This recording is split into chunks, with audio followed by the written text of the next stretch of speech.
Only 80s kids remember the Wii U. Sure, we have the Nintendo Switch now, but there was a certain charm to the Wii U. It had dual screens and a whole lineup of excellent games. In fact, the console itself, while underpowered in comparison to the other consoles at the time, wasn't bad, but rather the marketing for what it was. The games, though, were superb, and therefore the majority of them got ported to other platforms so other people could enjoy them. This was usually via the 3DS or the aforementioned Switch, or in some cases both. Most of the time they added new features and content to the game, but sometimes they would just charge you $60 for an additional easy mode. I'm looking at you, Donkey Kong Country Tropical Freeze. But still, it's a good thing that the Wii U games were ported. These games did cost a lot of money to make, and it's crucial that Nintendo saw some type of return on investment. Plus, the majority of people who were skeptical about buying a Wii U could play these games as well.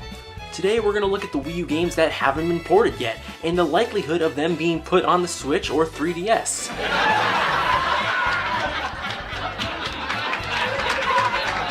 Okay, just switch. Animal Crossing Amiibo Festival. So I'm gonna go on a limb here and say that, yeah, this game isn't getting ported. Not only did it piss off about every Animal Crossing fan in existence, but Animal Crossing Switch is on the horizon and I can't see them killing the momentum by bringing this garbage back. I could potentially see it being a new mode in the new Animal Crossing game, but being released as a standalone package is gonna be a no-no. 3 out of 10. Devil's Third.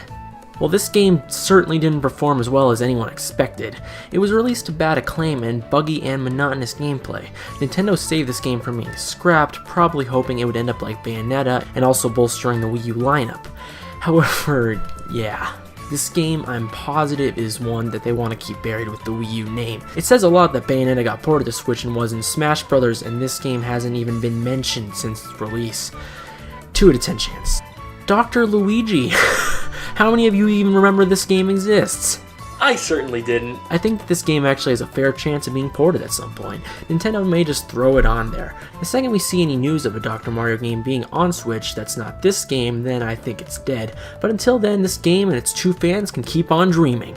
6 out of 10. Fatal Frame Maiden of Blackwater. I think that this one is possible, but the way that the Wii U gamepad was used makes this one a lot harder to say if it's coming to Switch or not. Some games are able to be reworked that originally used the gamepad, such as Mario Maker's sequel, but this game I feel like used the gamepad in such an original way that it would be pretty hard. They may just want to leave it on the Wii U. 4 out of 10. Game & Wario. Nah, the Wii U gamepad was crucial to this game. It'd be impossible to work on Switch. A sequel using the Switch setup is definitely possible, but this original game is dead. 1 out of 10. Kirby and the Rainbow Curse. A few years ago I would have said this game would have made a good 3DS port, but with the 3DS practically being dead in the water, I can't see them porting it there. It'd also be pretty hard to convert to Switch, since the majority of the game is drawing on the gamepad to control the characters. It would only work in handheld mode. I'm gonna give the same reasons Game & Wario went with. It just wouldn't work with the Switch. Maybe if they converted it to work with the Joy-Cons, or if it was just strictly handheld mode, or something. But would they want to even go to the length to port an average Kirby game? I think not. 3 out of 10. The Mario and Sonic at the Rio 2016 Olympic Games and Mario and Sonic at the Sochi 2014 Olympic Games.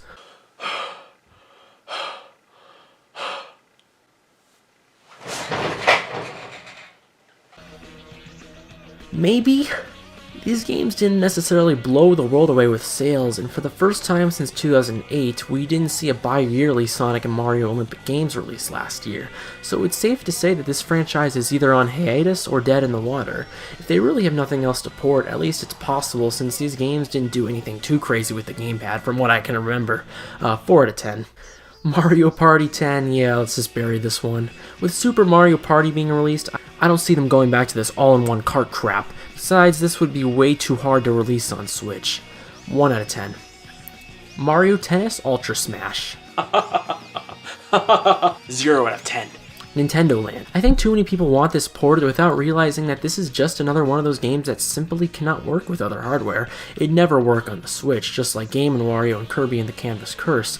The concept was ripe and the game was a lot of fun, even if it was a glorified tech demo. However, this game simply cannot work right on Switch, and I'll fight anyone who says otherwise. Paper Mario Color Splash. This game would be possible on Switch. Sure, they'd have to rework the fighting system, but overall, the game didn't overuse the gamepad. I'd hate to see it on Switch because I think the game is a steaming pile of garbage, but it's possible, and if Nintendo needed to scrape the bottom of the barrel, I think they would. One main issue would be the sale. The game certainly didn't blow the world away with its sales, but again, Switch would give it a new life if Nintendo wanted to give it one. 6 out of 10. Pikmin 3. This game is almost certain. It was leaked fairly recently, and it's almost a shoo-in based off of that. I'd love to see this game on Switch. It's a holdover for the Pikmin fans waiting for Pikmin 4, and it would introduce the franchise to a bunch of new gamers. Like I said, it's almost a shoo-in. 9 out of 10. Splatoon, Mario Maker, and Smash U we can all rule out. Having sequels that improved upon these games in many ways pretty much makes a chance of seeing any of these games 0 out of 10. And is anyone really clamoring for this on Switch? Star Fox Zero and Star Fox Guard. Besides these games being a steaming pile of mess, they use the gamepad in almost too many ways to the point where they would have to be entirely reworked. Plus, they were released to bad acclaim and didn't sell that well. It'd be nice to see this game reworked with normal controls though, I just don't think the effort is going to be put there. 2 out of 10. Super Mario 3D World. I think this game would be a blast to see on Switch. It's almost ripe for the concept with the Joy-Cons, meaning the multiplayer would be more than possible. There were a few Wii U gamepad-based levels they would have to rework, but overall I think this game is a great idea for Switch. Will they do it? I mean, there's Odyssey and New Super Mario Bros. Deluxe, but it's really tough to say. I could see them porting it at some point, but again, it's a tough call. 6 out of 10. Tokyo Mirage Sessions, #Fire Emblem. I'd personally love to see it on Switch. This is a criminally underrated game and a great JRPG with a fantastic story and presentation. I could see this one being ported over at some point. I think the fans' outcry is there, and this game would benefit from a second life on Switch. The phone element of the game, where you use the gamepad to interact and text certain characters, would have to be reworked, but come on, it's more than possible. Port this game, Nintendo. 7 out of 10. We Fit You, Wii Sports Club, and Wii Party You.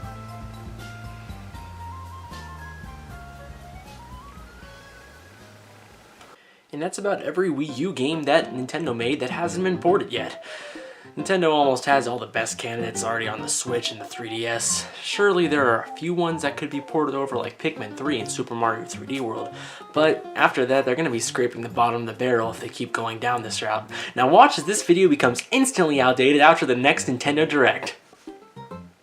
Nostalgia is a powerful force. I have to admit, in my 10 years as a gamer, there have been certain times where I've completely overlooked a game due to nostalgia. Upon replaying certain games as I get older, I've discovered how terrible some games actually are.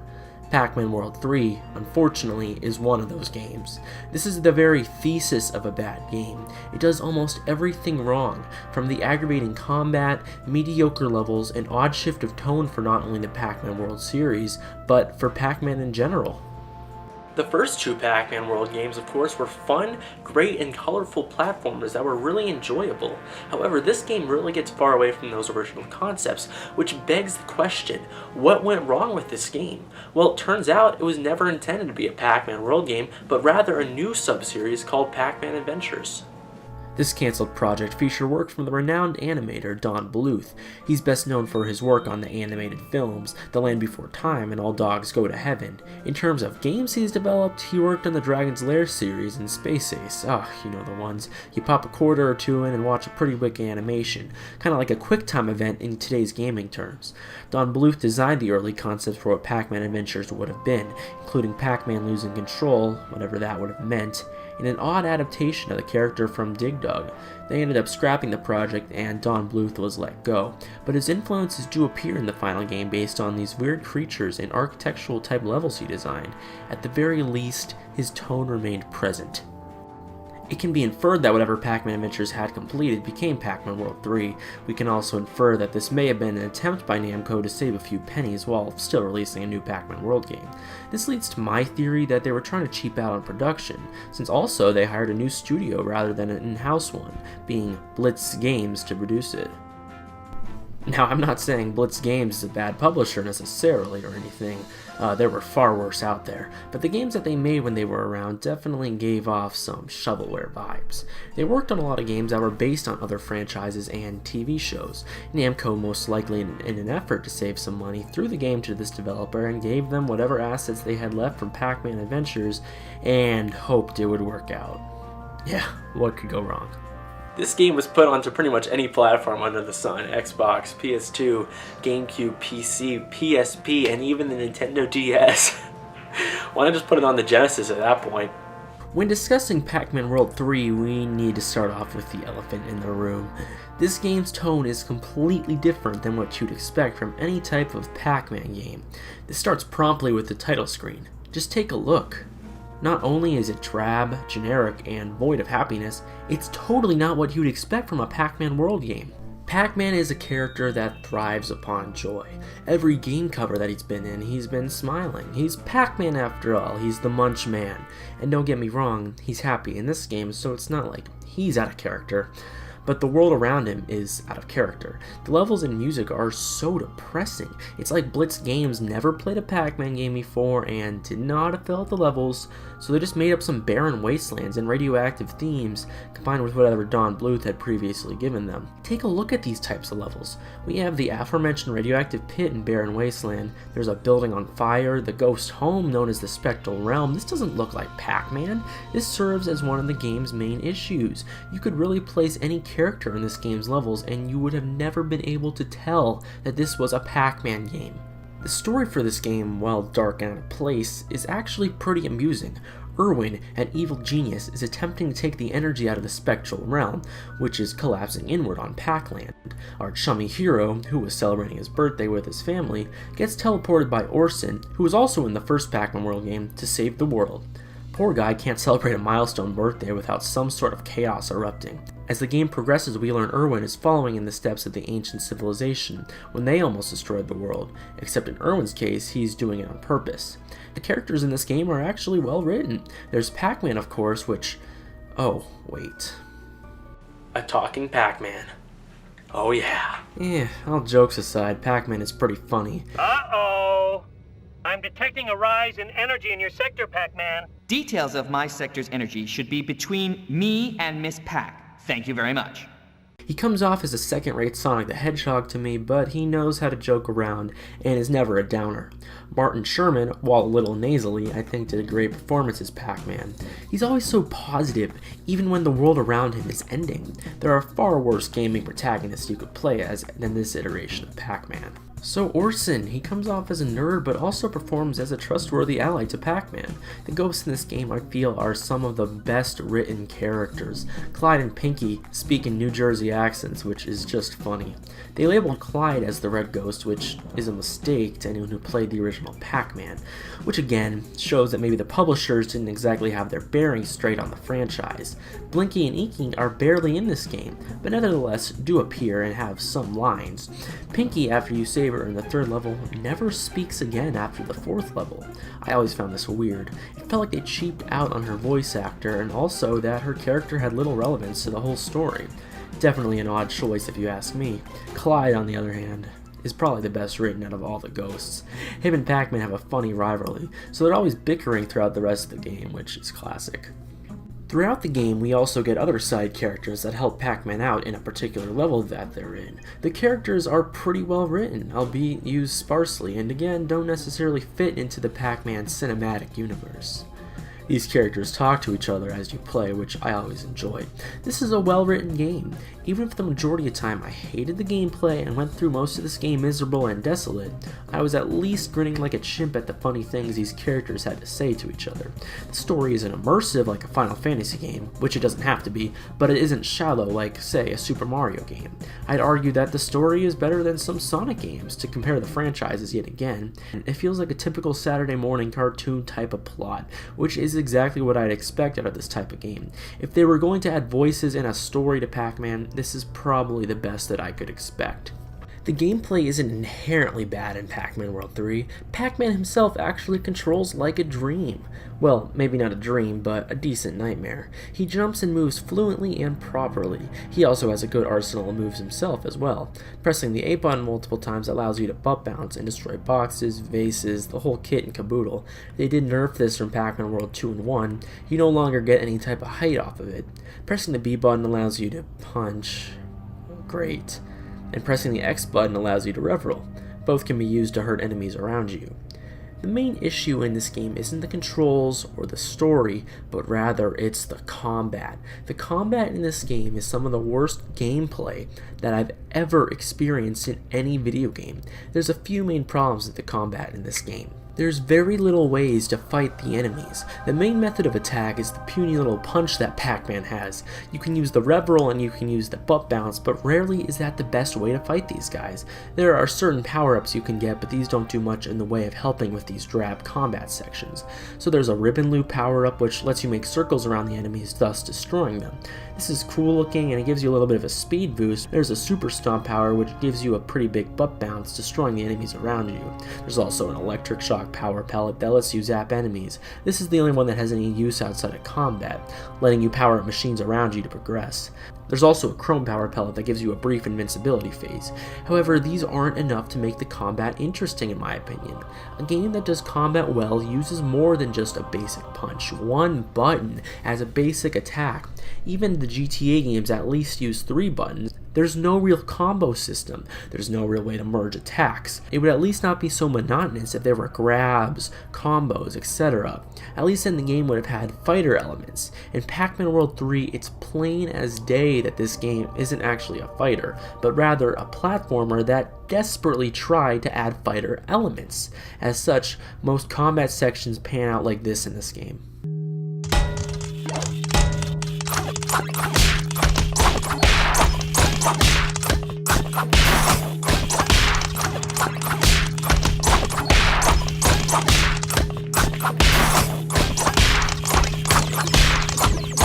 The main issue with the combat is that you can't defend yourself in any way.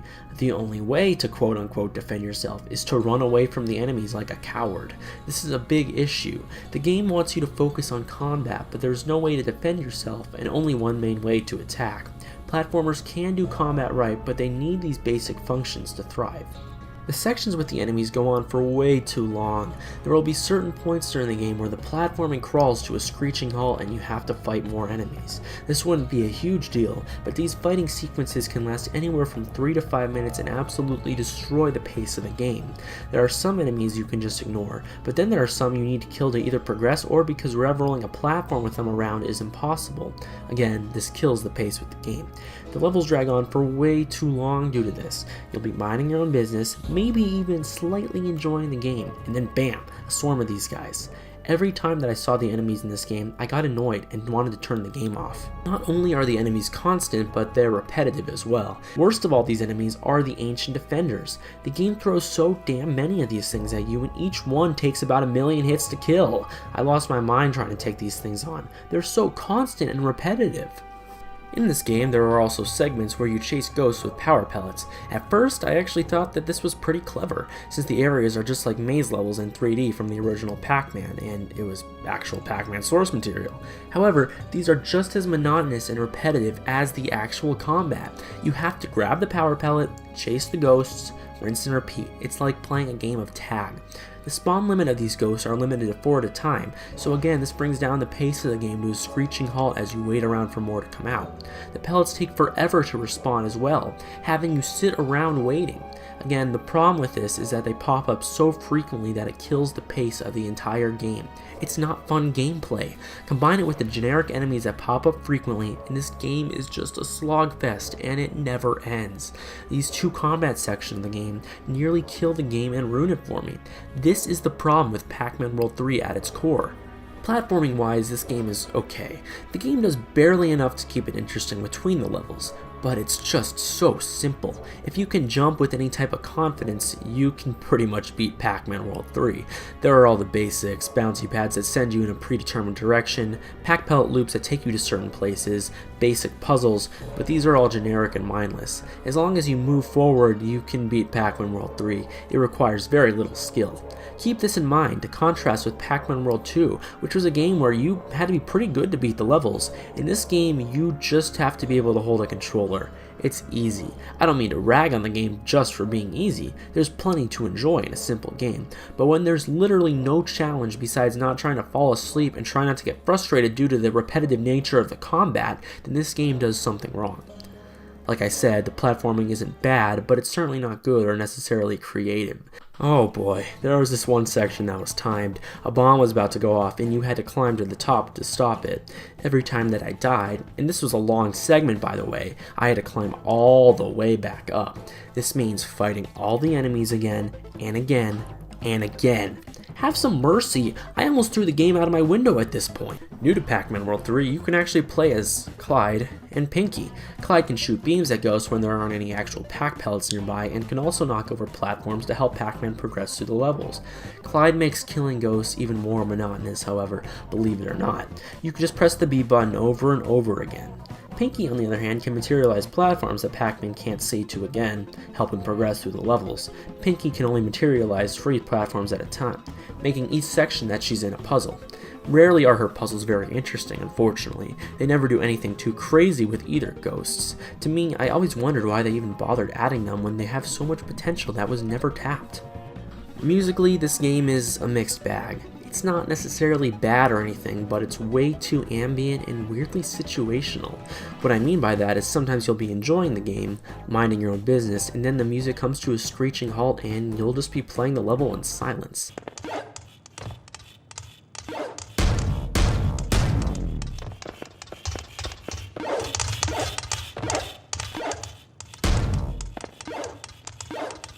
They didn't know how to make it loop. Some of these tracks weren't even that bad. Again, they're very ambient-like, which does fit the tone of the game fairly well. I just wish that the soundtrack was more consistent and actually played throughout the entire game.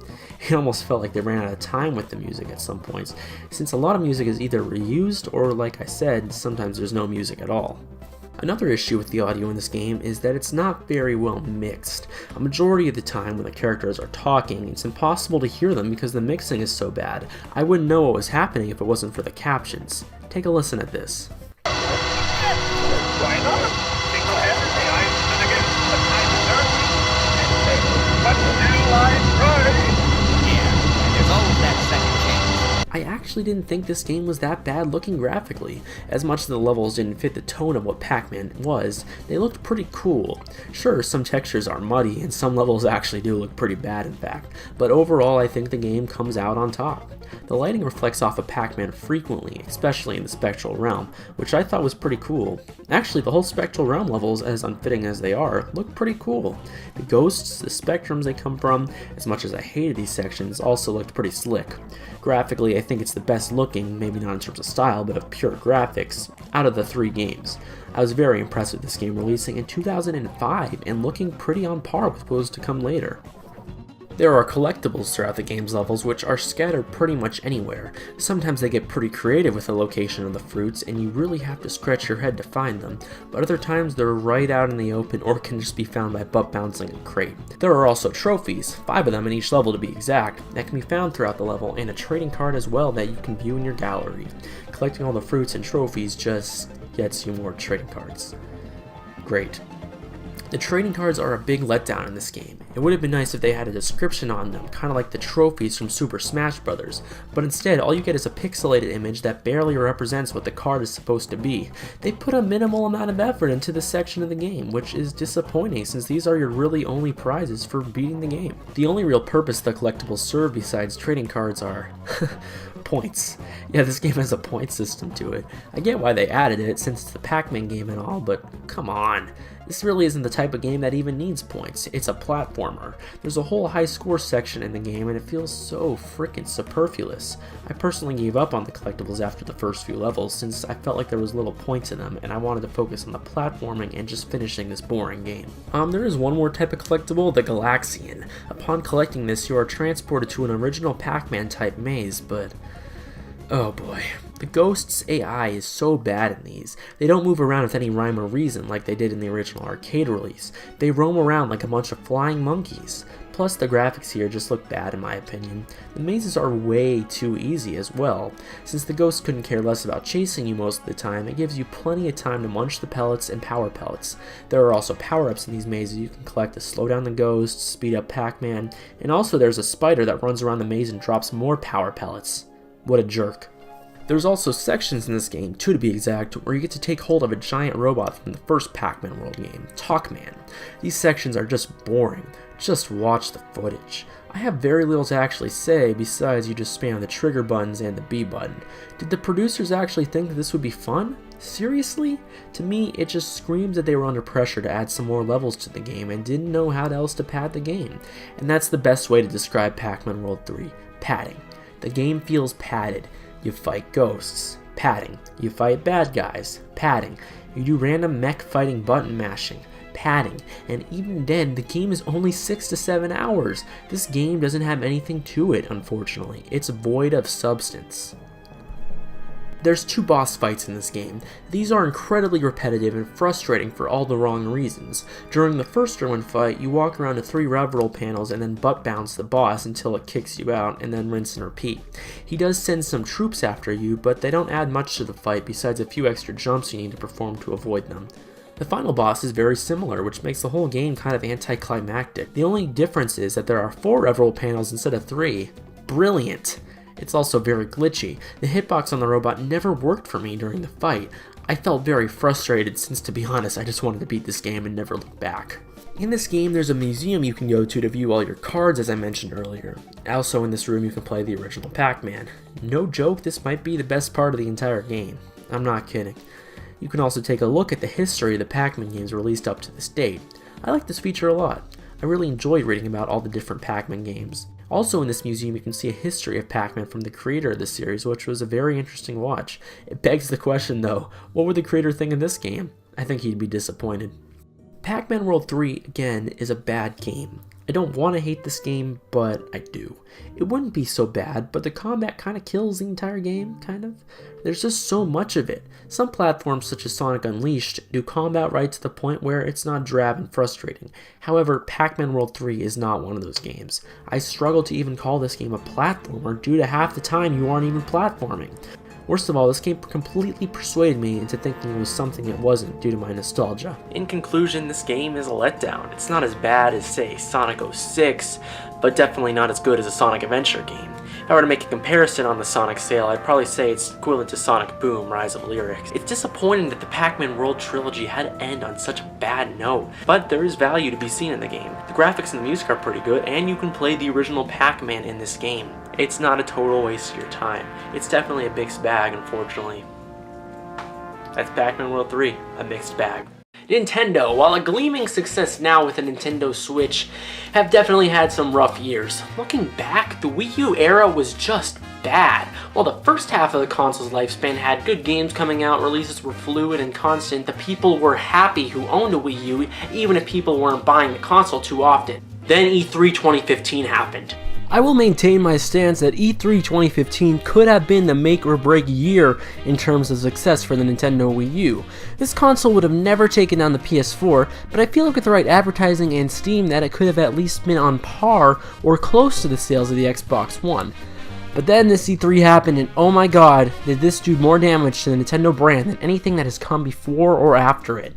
Maybe.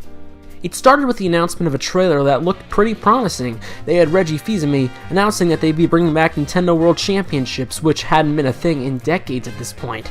Then he stepped down from the company. Reggie, you can't be in the tournament. You're Reggie. You work for Nintendo. Not anymore! So this predicted the future?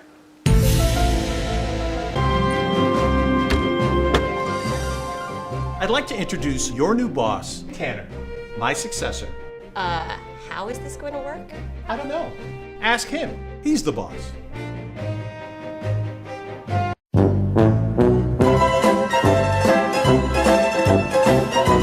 The trailer continued with a montage of Reggie training for the Nintendo World Championships. There's some pretty funny inside jokes in here, including him using a Virtual Boy. Now that's just pure entertainment. We can make a game that, so, well, you can make a game that you could do anything.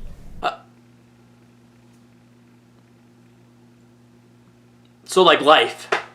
So this was all fun and good, but then the actual Nintendo Direct presentation happened, and oh boy, I mean, it started off promising enough. There was a little puppet show going on, and I thought that this was actually pretty awesome. We saw Iwata, Reggie, and Miyamoto as puppets, and as they marched toward the camera to Super Mario Galaxy music, I was actually pretty hyped. Then they turned into Star Fox characters, also pretty cool. And then they talked about Star Fox Zero for 10 minutes and the whole thing was over to me. The game definitely underwhelmed everyone who was watching the trailer. People compared it to the looks of Star Fox 64 on 3DS, and actually I don't entirely disagree. I feel bad ripping it apart and also feel bad that people weren't down with it because Miyamoto was most likely proud of it. And well, he's Miyamoto, the man is a legend.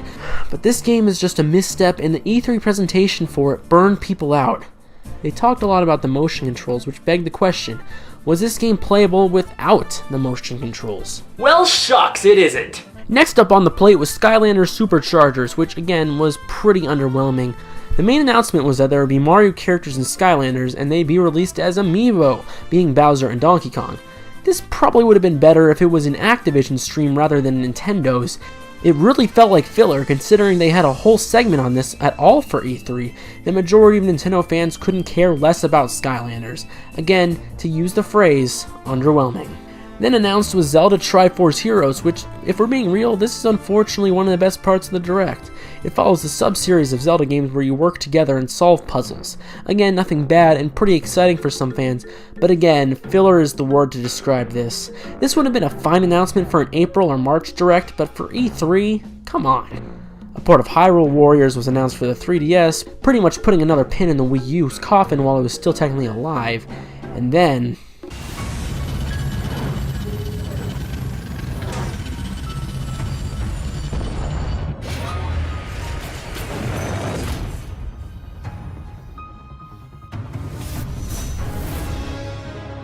son of a bitch! This had to have been one of the worst announcements possible, ever.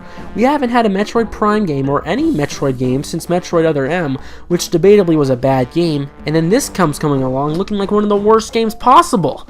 Not only was it for the 3DS, which everyone wanted the Metroid game for the Wii U, but you didn't even play as Samus Aran, and it was a spin-off game. Graphically, it underwhelmed and fans weren't happy. The trailer's dislike to like ratio was, well, Fire Emblem Fates was revealed, which was fine. I'm really not a fan of the series, so I can't comment on it, but it was inoffensive at the least. Then we got a trailer for Tokyo Mirage Sessions for Wii U. This game is actually one of my favorite Wii U games and one of my favorite JRPGs, but I don't know, this trailer didn't do it any favors. I felt like it posed more questions than answers. Fans weren't too hyped by this trailer from what I remember. Nothing bad, but not the best trailer. We got another trailer for Xenoblade Chronicles X and Animal Crossing Happy Home Designer, two games we already knew about. Again, filler. And then, okay, you know what? I don't have any witty jokes here to put, so instead I'm going to recreate my reaction to the following trailer.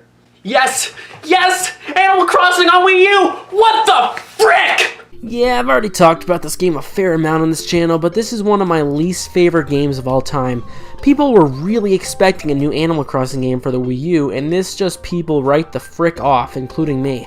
Needless to say, yeah, this one didn't get a positive reaction either, just like Metroid Prime Federation Force.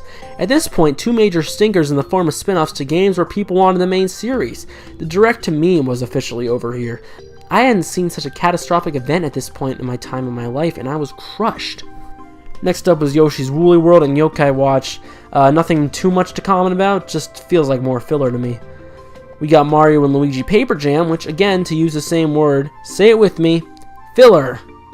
It was a cool concept, but the worlds around it in the trailer looked too bland and generic Mario for a lot of people. Besides, we just got a Mario and Luigi game, and fans were kind of burnt out on the series. Not a bad announcement, but again, nothing special. Next up was Mario Tennis Ultra Smash, which was a new announcement. Again, another spin-off that disappointed everyone. This trailer made the game look so bad. It was bland, devoid of character, and lifeless. The courts, the graphics, it's just so bleh. Again, this directed so much damage to Nintendo in my opinion. People were frustrated and let down, and the YouTube reactions definitely covered it. Pretty bad. It wasn't terrible, it could be worse. It wasn't the greatest E3, I'll tell them that much. But you know, the worst part of this entire Direct was that it was Iwata's last, and he couldn't see the fans be joyous and happy. Instead, he probably saw a bunch of negative press and angry reviews. But I think we can all take solace in the fact that Nintendo's in a better place now, and Iwata is smiling from above. Now excuse me while I go type some angry comments in the Nintendo E3 2015 Direct, because I'm an angry fanboy and I can't get over Metroid Prime Federation Force and Animal Crossing Amiibo Festival and Mario Tennis Ultra Smash and HOLY FRICK! Pikmin is one of my favorite video game franchises of all time. There's no other game series like it in my opinion in terms of ideas, characteristics, and style and tone. While we were waiting for Pikmin 4 to come out, I thought it'd be fun to do a little retrospective on the series. Pikmin 1, Pikmin 2, and Pikmin 3. Not Hey Pikmin, sorry to the whole 2 fans of that game, but I don't have a 3DS capture card, and honestly, I don't like to consider that game a mainline Pikmin game. Also, I know the Ant Dude YouTuber guy is also doing this. Bear with me. We planned this at the same time. My bad. I'm not trying to copy him or anything. Pikmin released for the Nintendo GameCube in 2001. The technology that served for the basis of the series can first be seen in the tech demo Super Mario 128. This was actually a pretty neat tech demo that had technology that was later used in Twilight Princess and even Mario Galaxy. It was used to demonstrate the power of the Nintendo GameCube, showing how many models could be rendered on the screen at the same time. This project was later turned into Pikmin. There's 2 versions of this game, the GameCube version which came out in 2001 and the later released Wii version that implemented new motion controls. I actually like the pointer controls a lot better. I think they make the game a lot more fun and intuitive. You can also go back in time to previous save states and the game is in widescreen. Plus, you can switch out the game artwork.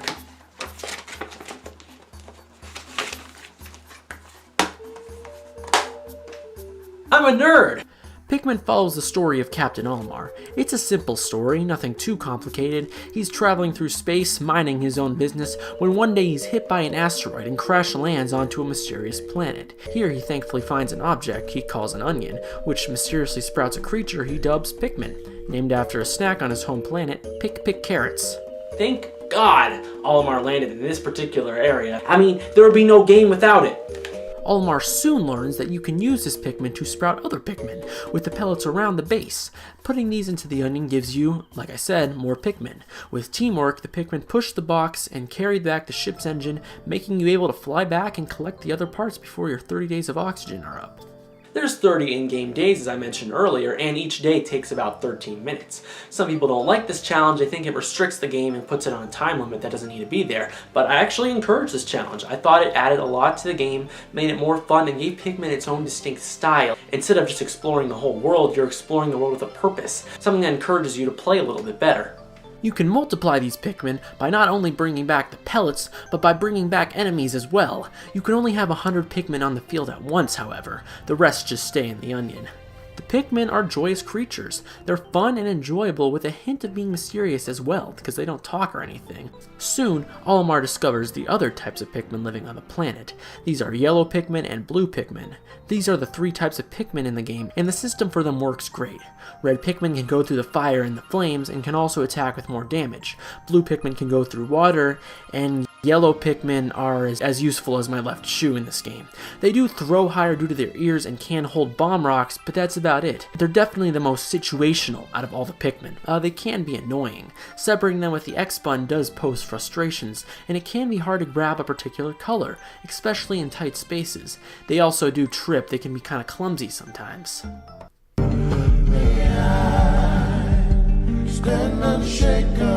You can also upgrade your Pikmin by either leaving them in the ground or by giving them this yellow goop called nectar. The flowers on their head mean that they work more efficiently, quicker and faster. I thought the Pikmin were very versatile in what they could do and how they could interact with the world. They can destroy walls, build bridges, the whole kit and caboodle. Never did I find my time with a Pikmin growing stale. There was always something new to do and new to discover. The Pikmin aren't the only interesting character, but Olimar himself is quite fascinating. Throughout the game, we get to see more of his journal writings detailing the world around him, his interactions with the Pikmin, and his opinions on the missing ship parts. I have to say, while playing this game, Olimar did become one of my favorite Nintendo characters up to this point. It's a guy who's trying to survive and trying to get by. In turn, you learn about his family, his situation, and his thoughts on the world surrounding him, and I thought this was very clever. It gave the character so much depth and meaning behind him. Going back to the enemies, there's a good mix of them in this game. There's the basic ones, such as Bulborbs, but then there are some that are just plain annoying. The Wallywogs are vicious. A fight with one can take a good few minutes out of your day. The Sheargrubs are also pretty annoying, since they gang up on you when you're trying to build a bridge or take down a wall. The enemy design was always clever though, and never felt stale. No 2 enemies felt alike, well, except for the ones that are literally skins of each other, but, you know, besides that. There are also a wide assortment of bosses in the game, and none of them felt necessarily unfair, but still challenging. Every enemy has a weak spot, and it's up to you, the player, to discover it and exploit it, like this boss fight here.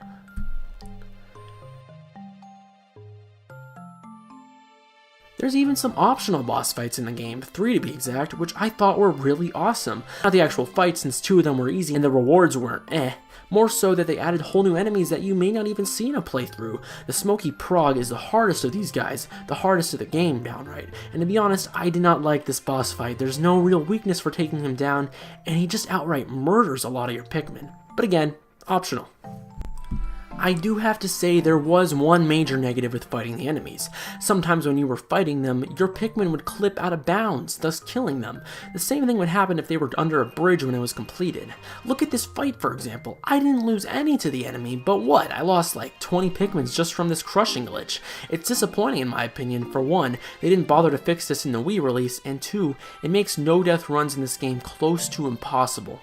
Like I mentioned earlier, the game runs on a 13-minute time limit per day. At the end of the day, it's up to you to wrangle all your Pikmin together so none of them get left behind to the dark of the night. The Pikmin in your base will be safe, which is nice, but any of them left in the field are as good as gone. I like this aspect of the game. It added an extra level of challenge to it, as you couldn't just leave Pikmin nilly-willy throughout the field, and truly added another layer of strategy to it.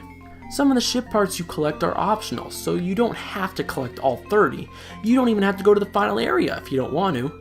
As I mentioned earlier, you have 30 days to collect the ship parts. If you don't collect all the ship parts, Olimar will try to fly away and you get the bad ending, where he basically explodes on the way up and gets turned into a Pikmin. This ending is so cruel. I couldn't believe my eyes when I first saw it. This is one of the first Nintendo games, at least in the modern era, where you die, you go all the way back. Sure, in the Wii version there's the save states, but I think this is a very cool idea that adds a layer of challenge to the game. Most Nintendo games nowadays are pretty easy. This game can actually be quite difficult if you mess around, so it's important to get on task. Another criticism of this game is that there really aren't that many levels. To be exact, there's 5. However, 2 of the levels are extremely small, containing only 1 ship part each. The other levels are packed to the brim with ship parts to collect, however. There's never a lack of them, and it makes each 13-minute day feel worth it. The final level, the final trial, was a pretty clever level that used all 3 types of Pikmin to culminate your skills learned throughout the game to approach the final boss, which was, okay. I didn't like the main idea of attacking him. You were supposed to use yellow Pikmin to have him eat bombs, but this never really works for me. This could be my fault, maybe not a flaw with the game itself, I just suck. Graphically, this game not only is great, but holds up well for a game that was released nearly 2 decades ago. Wow, I'm getting old. It's calming. This is graphically a very pretty game, and impressive for a GameCube game. The Pikmin and the other models look pretty solid, and overall, while it has aged slightly, it's a damn good looking title. Musically, the game shines as well. It's calming. I actually listen to the game's official soundtrack before sleeping sometimes, or after a long day. It fits the tone of the game very perfectly. I love the choices for the more ambient style songs in the game. It really makes Pikmin what it is and adds a level of charm to it. Pikmin for the Wii and GameCube is a fantastic game. While it does have its shortcomings, some glitches, and some problems, I think overall this is a very solid game that introduces the franchise in a great way. It may even be the best Pikmin game. I would love to see a Breath of the Wild take on Pikmin that completely revitalizes the franchise in a certain way. Next time we review a game, it's going to be Pikmin 2. We're going to see if Pikmin 2 is better or worse than the original Pikmin game. Sequels are never as good. It's always one or the other. You know, I'm really bad at endings. I'm just going to say that. That's why every one of my videos, you know what, screw it.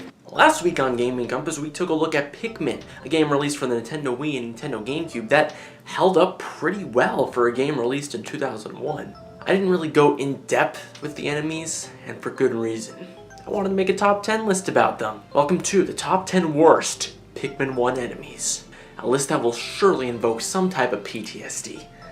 In me, probably. Number 10 is going to be the swooping snitch bug. I cannot emphasize how annoying these little creatures are. They're unfun to fight. Fighting them is an experience where you basically just throw your Pikmin all over the map hoping you hit it at some point. They make multitasking quite difficult. You'll leave Pikmin to build a wall and then come back and oh rats, they're being attacked. You don't even know it half the time. They're vicious little things. Thankfully they only appear 3 or 4 times, I think, throughout the adventure, only in the distant spring.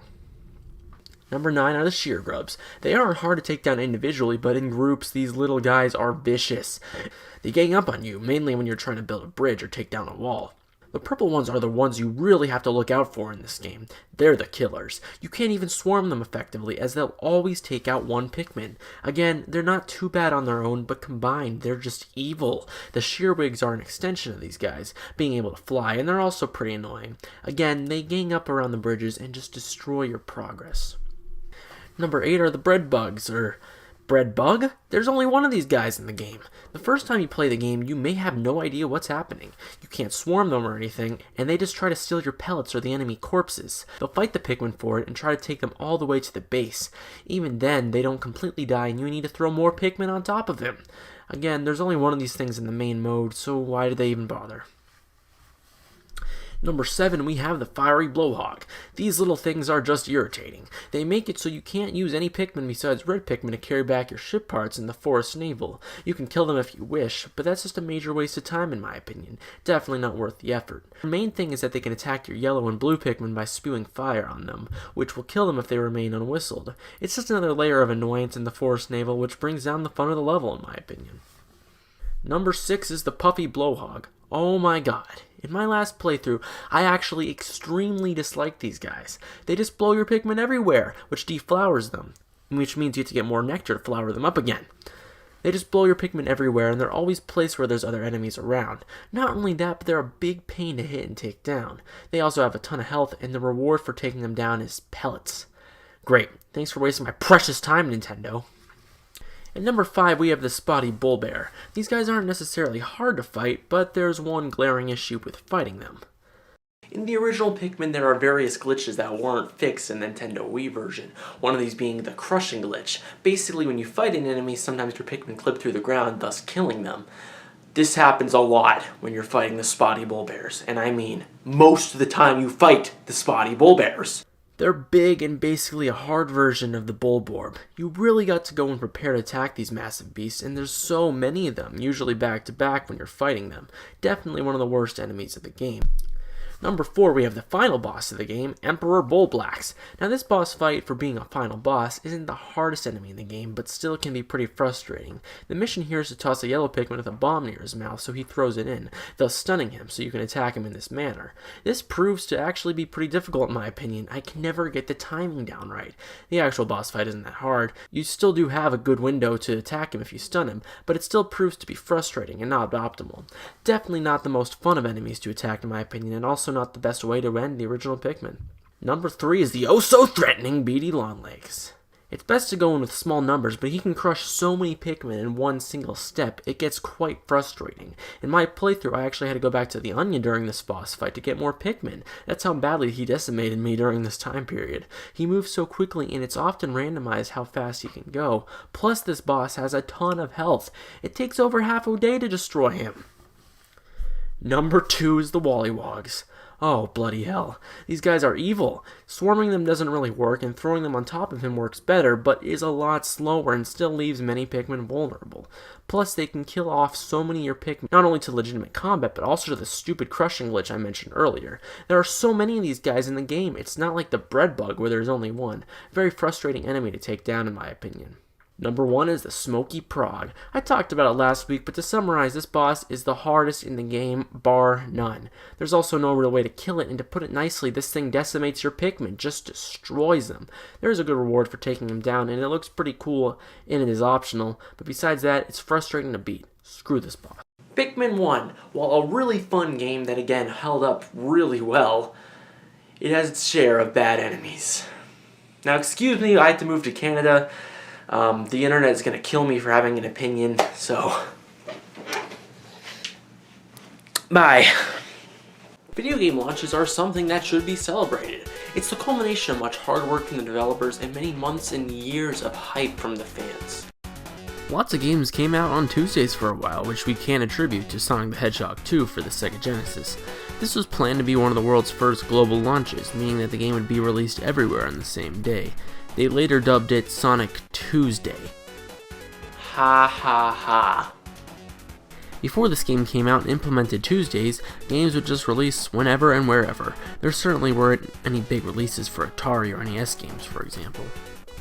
Over time, video game launches have changed to Fridays for some reason, most likely because of the American work week. Every Friday is the weekend, obviously, so people have more time to play the games and thus buy them.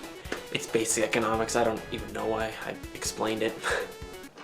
So yeah, at this point I thought I'd just talk off the cuff about my personal video game launch stories. The first midnight launch I ever went to was Super Mario Odyssey for the Nintendo Switch. Now you have to realize I'm pretty young. That was when I could first, drive. Me and my buddy Amazing I actually headed down there. Got there, it was a pretty excited crowd. We were all talking about the game in line. Would there be Mario Sunshine levels? We would talk to each other. Don't spoil it for each other. That was the main thing. And that was the main thing. It builds a community, these midnight launches. Everyone's talking to each other, getting hyped. It's something that really should be preserved and excited for. I was talking to everyone in line. They were talking about their video game collections. I was talking about my video game collections and how I was a YouTuber at the time. Still am. So that was a very cool collection. And actually, Best Buy gave me a coin. They gave me a little coin for coming down there. They gave me a poster. It was a very exciting midnight launch. I was super hyped for that game. The next midnight launch I went to was Super Smash Bros. Ultimate. And I drove down there from work so quickly. You should have seen my car. I thought speeding. Don't speed, kids. But yeah, I was just boom. And I actually went to Best Buy for both these places. For those of you who don't know, Best Buy did a Gamers Club Unlocked for 2 years where you basically get 20% off the games if you pay 30 bucks. Good deal. It's a shame they're ending that service. Now, of course, there have always been GameStops you can go to do your midnight launches, but those aren't the same. I went there for a Nintendo Switch launch, and don't get me wrong, it was an amazing experience. The line was going so far down the mall. We were sitting there for 9 hours, me and Amazing I. We got chairs. We actually bought chairs from a Dick's Sporting Goods. I don't even know if I'm allowed to say that on camera. It's a sporting store, I promise. And we sat in line, and we actually returned the chairs the next day. Sorry, Dicks.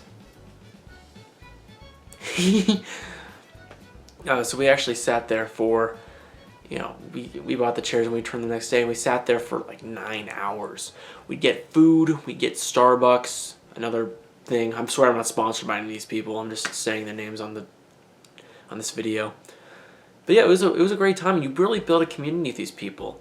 In line, we got to have some Nintendo Switch promotional pamphlets, which I actually kept. And it was a really cool thing. I didn't even buy any games with my Switch. I was just there to buy a Switch because I was a broke 17-year-old. Amazing I bought some games. And that's something I really liked about a midnight launch, is that Amazing I would always be right by my side. We'd always do the midnight launches together. Nowadays, I don't go to too many. I do go to the ones that are really important to me, such as Smash Ultimate. But not, it has to be a game that really does excite me. It can't just be some game that I don't even care about. It has to be, I don't go to every single midnight launch. I'd like to. I just don't have the time, the money, the energy to. When I was a kid, I would go to all the Pokemon ones. That was the big thing, is I would just get the Pokemon games. Such good times. And that's the fun thing about midnight launches. You always get the posters and the coins. So nothing too special. I thought I'd just talk about my experiences with midnight launches and video game launches in general. It's something that I feel like should be celebrated and should be talked about a little bit more. It's a very celebrational aspect of gaming. It takes, the excitement and the hype and just culminates into one night that really does build a community.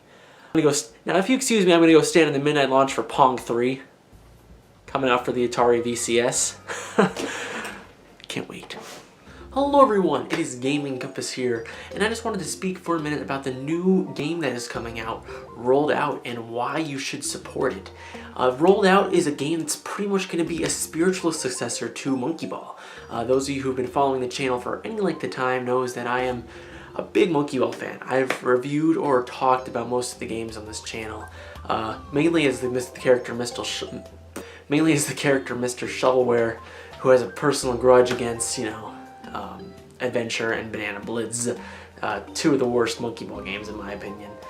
Monkey Ball has been on a pretty bad decline the past few years, to a point where it's not even really a series anymore. The last game to come out was like a mobile, I don't even know how to describe it. It was like some like puzzle clone. It was really bad. And the game before that was Banana Splits. I can't say anything about that one. I haven't heard anything about it. But before that was Step and Roll and Banana Blitz and some DS games. And the series has never been matched to its classic games. Super Monkey Ball 1, 2, and Deluxe are the ones that come to mind as true Monkey Ball games, in my opinion. So that's why Rolled Out looks awesome. It's a spiritual successor to the classic Monkey Ball games. No jump buttons, no 50 mini games. 50 mini games though? It looks like it's a really good game, and I want to just talk for a minute about it because Monkey Ball is a game that's truly special. At least the original ones are. They're a game where you have to get good at it, and you really have to practice the levels over and over again. They're some of the best couch multiplayer games with just a buddy. Me and my friend Amazing I have been playing the Monkey Ball series for years. It's a timeless game in my opinion. And the fact that someone is taking the time to make a spiritual successor to it it warms my heart. I actually had plans a few years ago, believe it or not, to do something like this. Now I wasn't going to code it or design it because I don't know any of that. But I actually drew, I don't know if I can, maybe I'll look for it on my computer. I actually drew a concept art for a game like this, and I really wanted there to be a new spiritual successor to Monkey Ball. I was gonna draw it out, design the levels, and then just have someone code it. So this is actually something I've been thinking about doing for years, and someone's actually done it now. I just never got the project off the, I guess you could say I never got it rolling. So Rolled Out looks pretty good. I just wanted to spend a few minutes talking about what I think it can improve upon.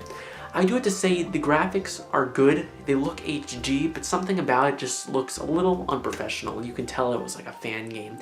And I'm not knocking the creators anyway. They're warming my heart. They're making like something I'm really excited for. But what I think they could probably do is give the graphics a little overhaul. There's some graphical errors, like the goal doesn't break. Now that stuff's like petty stuff, you know, it doesn't matter that much, but to me it's gonna make the difference between a quality product and something you can tell a fan made. I wanna see more like interactivity. I guess I wanna see more of the characters, I guess. You know, I don't really know the characters too well yet, but overall, the game is fantastic. I am so looking forward to playing it. I really do hope it comes to the Nintendo Switch. So the reason I'm making this video is because I want to show it to you. I want you guys to see it. I want people to hear about it, and even though my subscriber base isn't huge, anyone who sees it and clicks this video and might feel like they want to donate, that's going to make me feel happy, because the closer this game gets to more money, the more of a game this is going to be. That was a really awkward sentence. The closer this game, the more funding that this game gets, the better of a game it's going to be. And anyone who follows this channel knows I'm a big Monkey Ball fan, and I just really want to see a new Monkey Ball game. So I really, first of all, wanted to thank the creators for doing this. I mean, thank you. This is something this is probably the most, this alone is probably the gaming project I have been most excited for in years. And that sounds ridiculous. Like, I know there's all these AAA games coming out. GTA 6 will be coming out in a few years, probably. You know, it's like, that's probably what most people are looking forward to. But this game is the one that I'm looking the most forward to. Now, it sucks I'm not going to play it on Switch, probably. I really want to. I don't like using a keyboard or plugging it. My PC can rarely run a calculator, so. But yeah, Rolled Out, you should support it because it's the culmination of gaming, Super Monkey Ball. It's arcade games that require challenge, patience, and most importantly, it's just a fun series that I think is underrated. I would love younger generations to play this game and really get into it. I think it's a game series that everyone should play at some point in their life. There's beginner stages for the kids, but if you really want to get into it, there's the expert stages, which it took me years to master the expert stages. Me and my friend Amazing I would play this game summer after summer. And it's such good memories to me that, again, this is the game I'm looking forward to most in 2019. So that being said, support Rolled Out. You owe yourself it. Alright everyone, take a piss, get a snack, become a keyboard warrior for all I care. This is going to be one of those reviews. I loved Pikmin 2 as a child. Hands down, it was one of my most played games, but the more I played it for this review, the more flaws became apparent to me. I still think it's a good game overall, but it's got its problems and debatably might be the worst in the series. That's a bold statement though, so let me explain myself, as if the video length didn't prove that I was going to explain myself. The first game, Pikmin, was released in 2001 to commercial success and positive reviews. The main problem most reviewers had with the game was the length. Pikmin in itself is less than 6 hours of gameplay, which by today's standards is a pretty weak outing. I reviewed this game as well, and my main issue with it was not only the length, but the glitches I encountered while playing it. In December 2002, about a year after the original release, a sequel was confirmed. People cheered, dogs and cats lived in harmony, Mr. Shovelware went to therapy, and all was well in the world. It was later released as a Wii title under the moniker of the New Play Control series in 2009, in every region besides the US. I remember being so mystified about this as a child. I wanted to play Pikmin 2 on my Wii for the slightly better graphics and the pointer controls, which I prefer. Well, it just so happened that it did come to the US as late as 2012. It came out under the Nintendo Selects line, which doesn't make any sense since it was never even released here on the Wii in the first place. How can it be a Nintendo Selects? It boggles my mind. But hey, it was only $19.99 due to that, and a 13-year-old version of me was more than happy to spend my allowance money on a new Pikmin release. Pikmin 2 continues the story of Captain Olimar. After the first game where he crash-landed on a planet, he met the Pikmin, whom helped him rebuild his ship and fly back to his home planet of Hocotate. Here we meet two new characters, the President and Louie, employees of Hocotate Fright. The president tells Olimar that the company has gone bankrupt in the time that Olimar was gone. The Dolphin, the ship from the first game, then gets taken away for money. Shocked, he drops the souvenir he brought back for his kids, which the new ship recognizes as currency that can help repay the debt of 10,000 Pokos. Your boss then forces you to jump into the new ship to go back with your coworker Louie to get more Pokos from the treasures on this planet. Damn, Olimar didn't even have a chance to say hi to his wife and kids who we never thought we'd see again, and his boss forces him to go back to work right after a near-death experience crash landing on a planet? Where's a workers' union when you actually need one? As you fly back to the planet, the ship gets hit by another meteor and you crash land. Again, I'd make another joke like every other YouTuber saying, oh, Olimar's an awful pilot, but can you really blame the guy? You try flying a ship with non-existent eyes. Olimar rediscovers the red Pikmin here, which seem to conveniently remember him, and Louie comes into contact with the ship again. They didn't really crash that far from each other, which is convenient for them as they reconvene over a paper bag. From there, the goal remains to get 10,000 Pokos by exploring the caves and finding above-ground treasures, using the acquired Pikmin to complete these tasks. The three main types of Pikmin from the first game are carried over here with three new types as well. Red Pikmin are immune to fire and do 1.5 times the damage of the other Pikmin. Unfortunately, they are pretty useless in this game and will be the sacrifices most of the time. There's no need to use them pretty much ever after you discover purple Pikmin. The fire geysers are destroyable, unlike the first game, meaning pretty much any Pikmin can take them on with the right timing. If they do get burnt, the only penalty is they'll be on fire until you whistle them back to you. The only enemy that really requires red Pikmin are the fiery Bulblaxes, and even those can be attacked with purple Pikmin. There's literally no point to the red Pikmin in this game, like, at all. Unlike the first game where they're pretty much mandatory. Yellow Pikmin actually got an upgrade in this game in comparison to the last one. Not only can they fly higher than the other Pikmin carried over from the first game, but now they are actually immune to electricity. This is incredibly useful in Pikmin 2 as the electricity is instant death for any other Pikmin type. They're very helpful in this game when it comes down to taking down the flying enemies, which there are a lot of, and the spider bosses, which again are way too rampant in this game. It's a nice change from the first game where you pretty much never use them, although you have to keep in mind now you're just not using reds as much. And it's also important to note that electric hazards can also be taken down at the correct timing, and so can the electric enemies. Blue Pikmin are about the same as they are in the first Pikmin game. Basically, they are immune to water.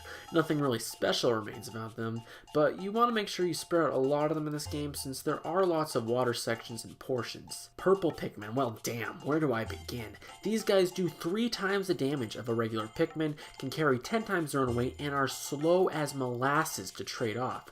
They make lots of enemies in this game a complete joke. They can even stun the enemies, giving you more time to attack them. They're a little bit overpowered. You end up using them only to fight enemies in the process, giving the other Pikmin very little time in combat. White Pikmin, opposed to the purples, are incredibly fast and are also immune to poison. Along with that, they are able to dig up buried treasure, which the Pikmin aren't able to see. They're very versatile and a good addition to this game. Enemies who also eat white Pikmin also get poisoned, harming their health. I guess a lot of people sacrifice their white Pikmin specifically for this purpose. I never did that. I thought it was too cruel. Lastly, the Bullmen. You encounter them randomly throughout the caves following a mother Bullman. Once you take down the mother Bullman, you whistle them back and they're yours. I think that they are the most underrated Pikmin possibly ever. They are immune to everything. Fire, electricity, poison, and water. It's basically a combination of every Pikmin. The downside is you only get them in the caves and can't bring them back up with you. Other than that, they're definitely the forgotten Pikmin. They never got brought back again for Super Smash Bros. Or Pikmin 3 or even Hey Pikmin. To harvest more Pikmin, you simply bring back pellets or enemies to the onions, at least for the red, yellow, and blue Pikmin. The purple and white Pikmin can only be found in the caves. You use the candy pop flowers to convert the color of the Pikmin. This works fine. It would be a pain to have 5 different onions flying around. The issue with the Pikmin isn't this. I guess the issue is more so that they feel so unbalanced. The first game was much more balanced, as you needed each of the 3 types pretty close to evenly in this game, with the exception of the yellows being slightly less useful. However, here you don't even need the red Pikmin in this game at all and can get away with using purples exclusively for combat in most parts. There's no reason to harvest red Pikmin besides the use of converting them to other colors. Like I said, this is unbalanced and leaves the experienced player with a bad taste in their mouth. Not only are the Pikmin in Pikmin 2 unbalanced, but splitting them up into 5 groups this time around means that you usually won't have a lot of one type in your party. You do often need all 5 of the main Pikmin, well, besides reds, but splitting them up into 5 numbers does pose problems. Sometimes, for instance, you won't have enough, say, blue Pikmin to carry back a ship part underwater if it needs more than 20 Pikmin, and you lost even a few on the way down. Very rarely is this actually an issue, however, more of a minor nitpick.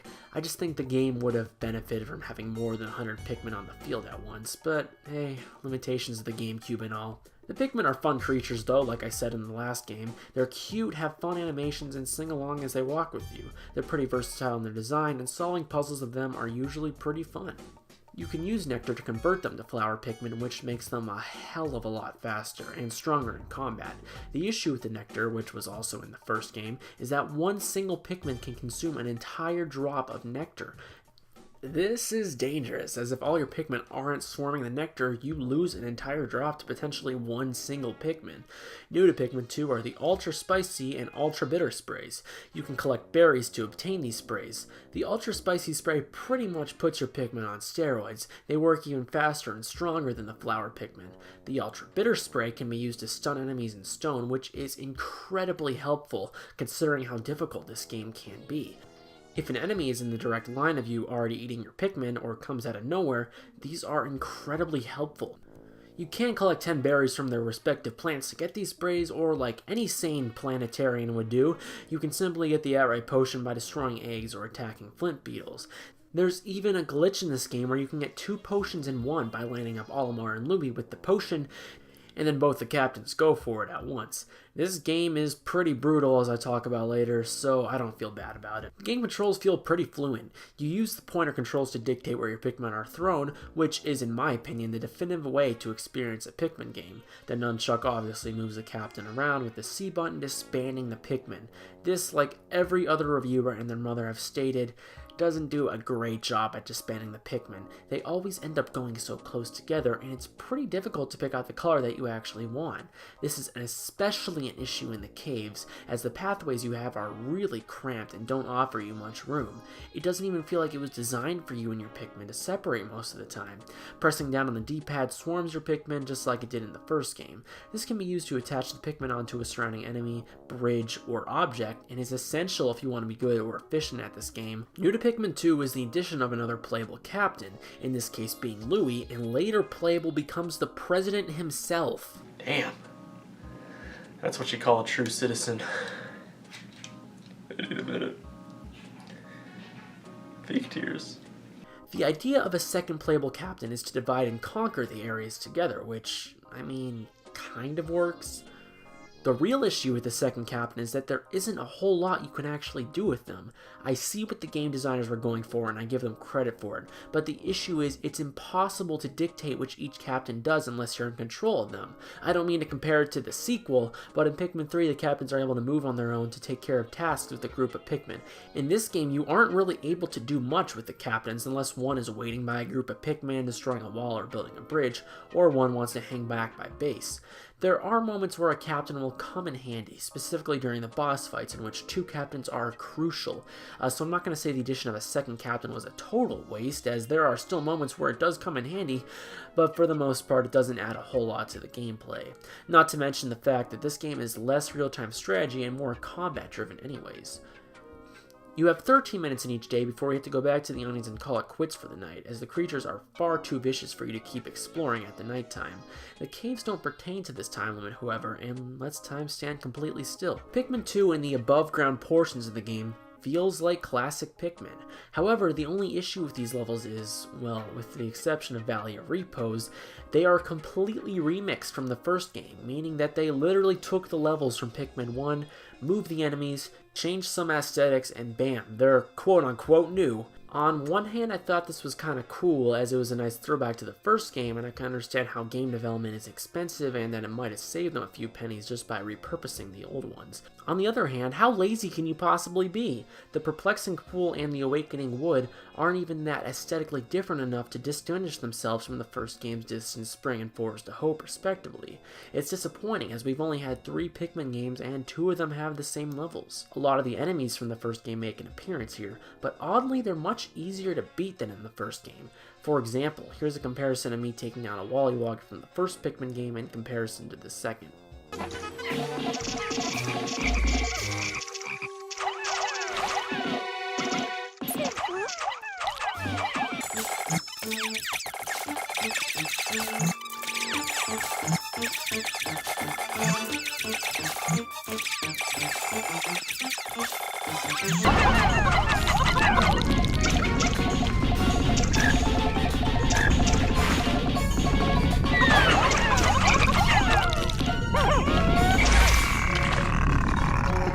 As I've mentioned earlier, purples play a big factor into the uselessness of the enemies. In addition to most of the enemies and bosses returning from the first game, there are a plethora of new enemies and bosses. I will say that some of the enemies are just evil in this game. The careening Dirigi bugs, or however the frick you pronounce it, throw bomb rocks at your Pikmin and are meant to make your life purely miserable.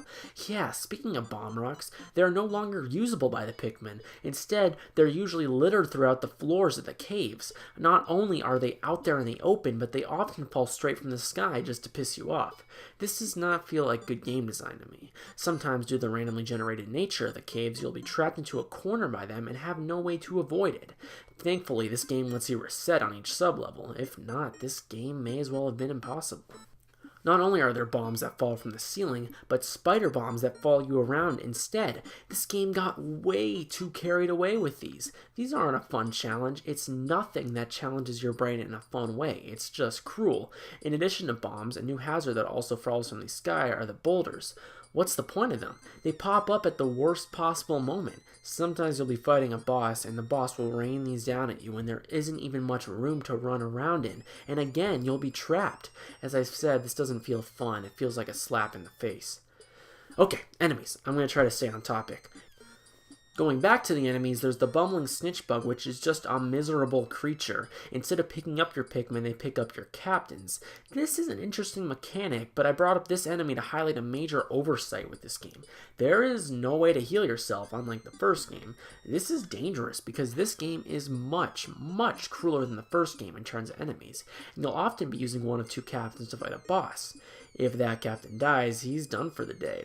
I feel like it was a major oversight to not include some method of healing, considering there's a bunch of upgrades to the captains in this game. Oh yeah, the upgrades. Speaking of the upgrades, every time you defeat a major boss, you'll get a new upgrade to the captains. Some of these are pretty awesome. They'll light up the room a little bit more, give you a stronger punch, they'll make you immune to fire and electricity, but some of these upgrades aren't exactly helpful. There's one that makes you run fast, which would be nice, but you end up outrunning your Pikmin most of the time and end up having to wait for them. It feels counterintuitive. Later in the game, there's an upgrade that even lets you pluck Pikmin from the ground with your whistle, which is crazy. They really beef out the captains throughout the game, and I always enjoyed seeing what was next. It reminds me of, say, Super Metroid. Okay, Jeff, stay on topic, buddy. Enemies. Enemies. Some of the new enemies are awesome and don't even try to kill your Pikmin directly. The jelly float enemies are incredibly pretty to look at for 2004 GameCube standards, and you know what? This entire game is pretty to look at. This game looks gorgeous for one that was originally released in 2004. Hell, this could pass graphically as a game in today's market, and I mean that seriously. The water effects look good, the textures look nice and crisp, and the game's models are nice and defined. I'd even say this game cleans up nicer than the original, which it should because it's a sequel. The 4 main levels are based on seasons, and I thought this was a very apt and appropriate choice for a Pikmin game. I wish I could say the same about the music and sound effects. While the music is exceptional above ground and carries the first game's idea of day and night versions of the tracks, the caves are just filled with ambient, generic, and boring tracks. They don't offer much to the ear. Not only that, but one of the upgrades you obtain, the treasure radar, just beeps every time that you're near a treasure, and it's incredibly loud and distracting in my opinion.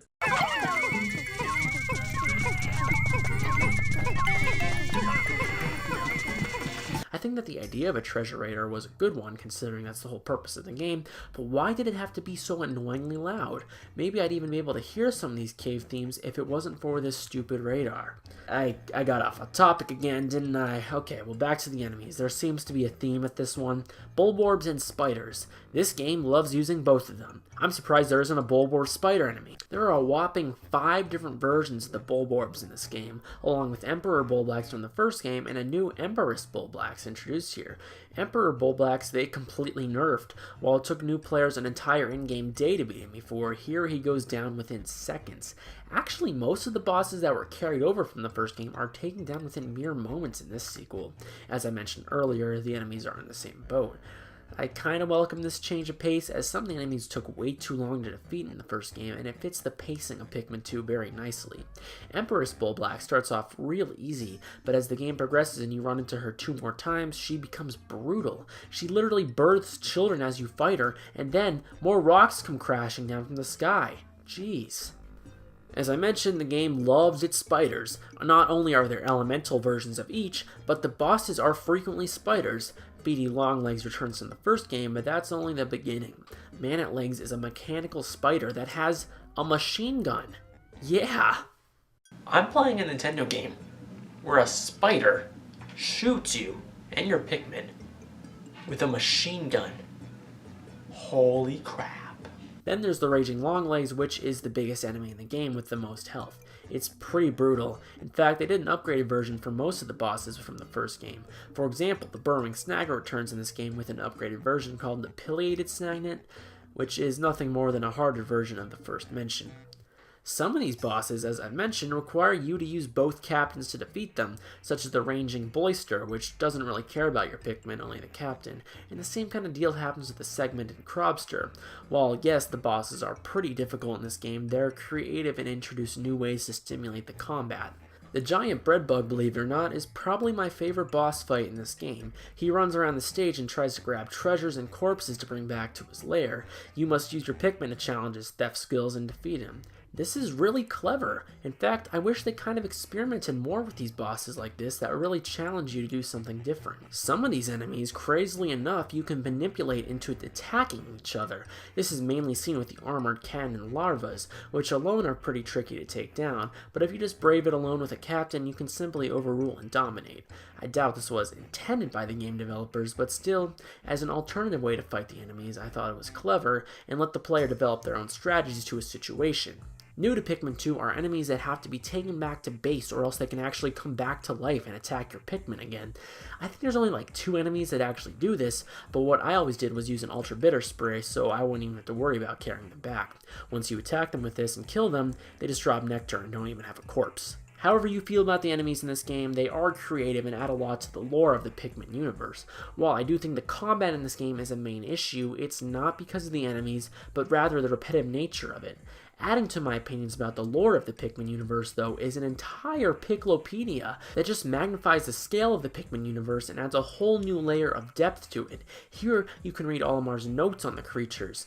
This is something I loved about Pikmin 2 and spent many hours in as a kid. Some people say that Olimar didn't have much character development in this game, and I heavily disagree. For anyone who thinks that, simply read this in the Treasure Hoard, and Olimar has hours of funny dialogue to read.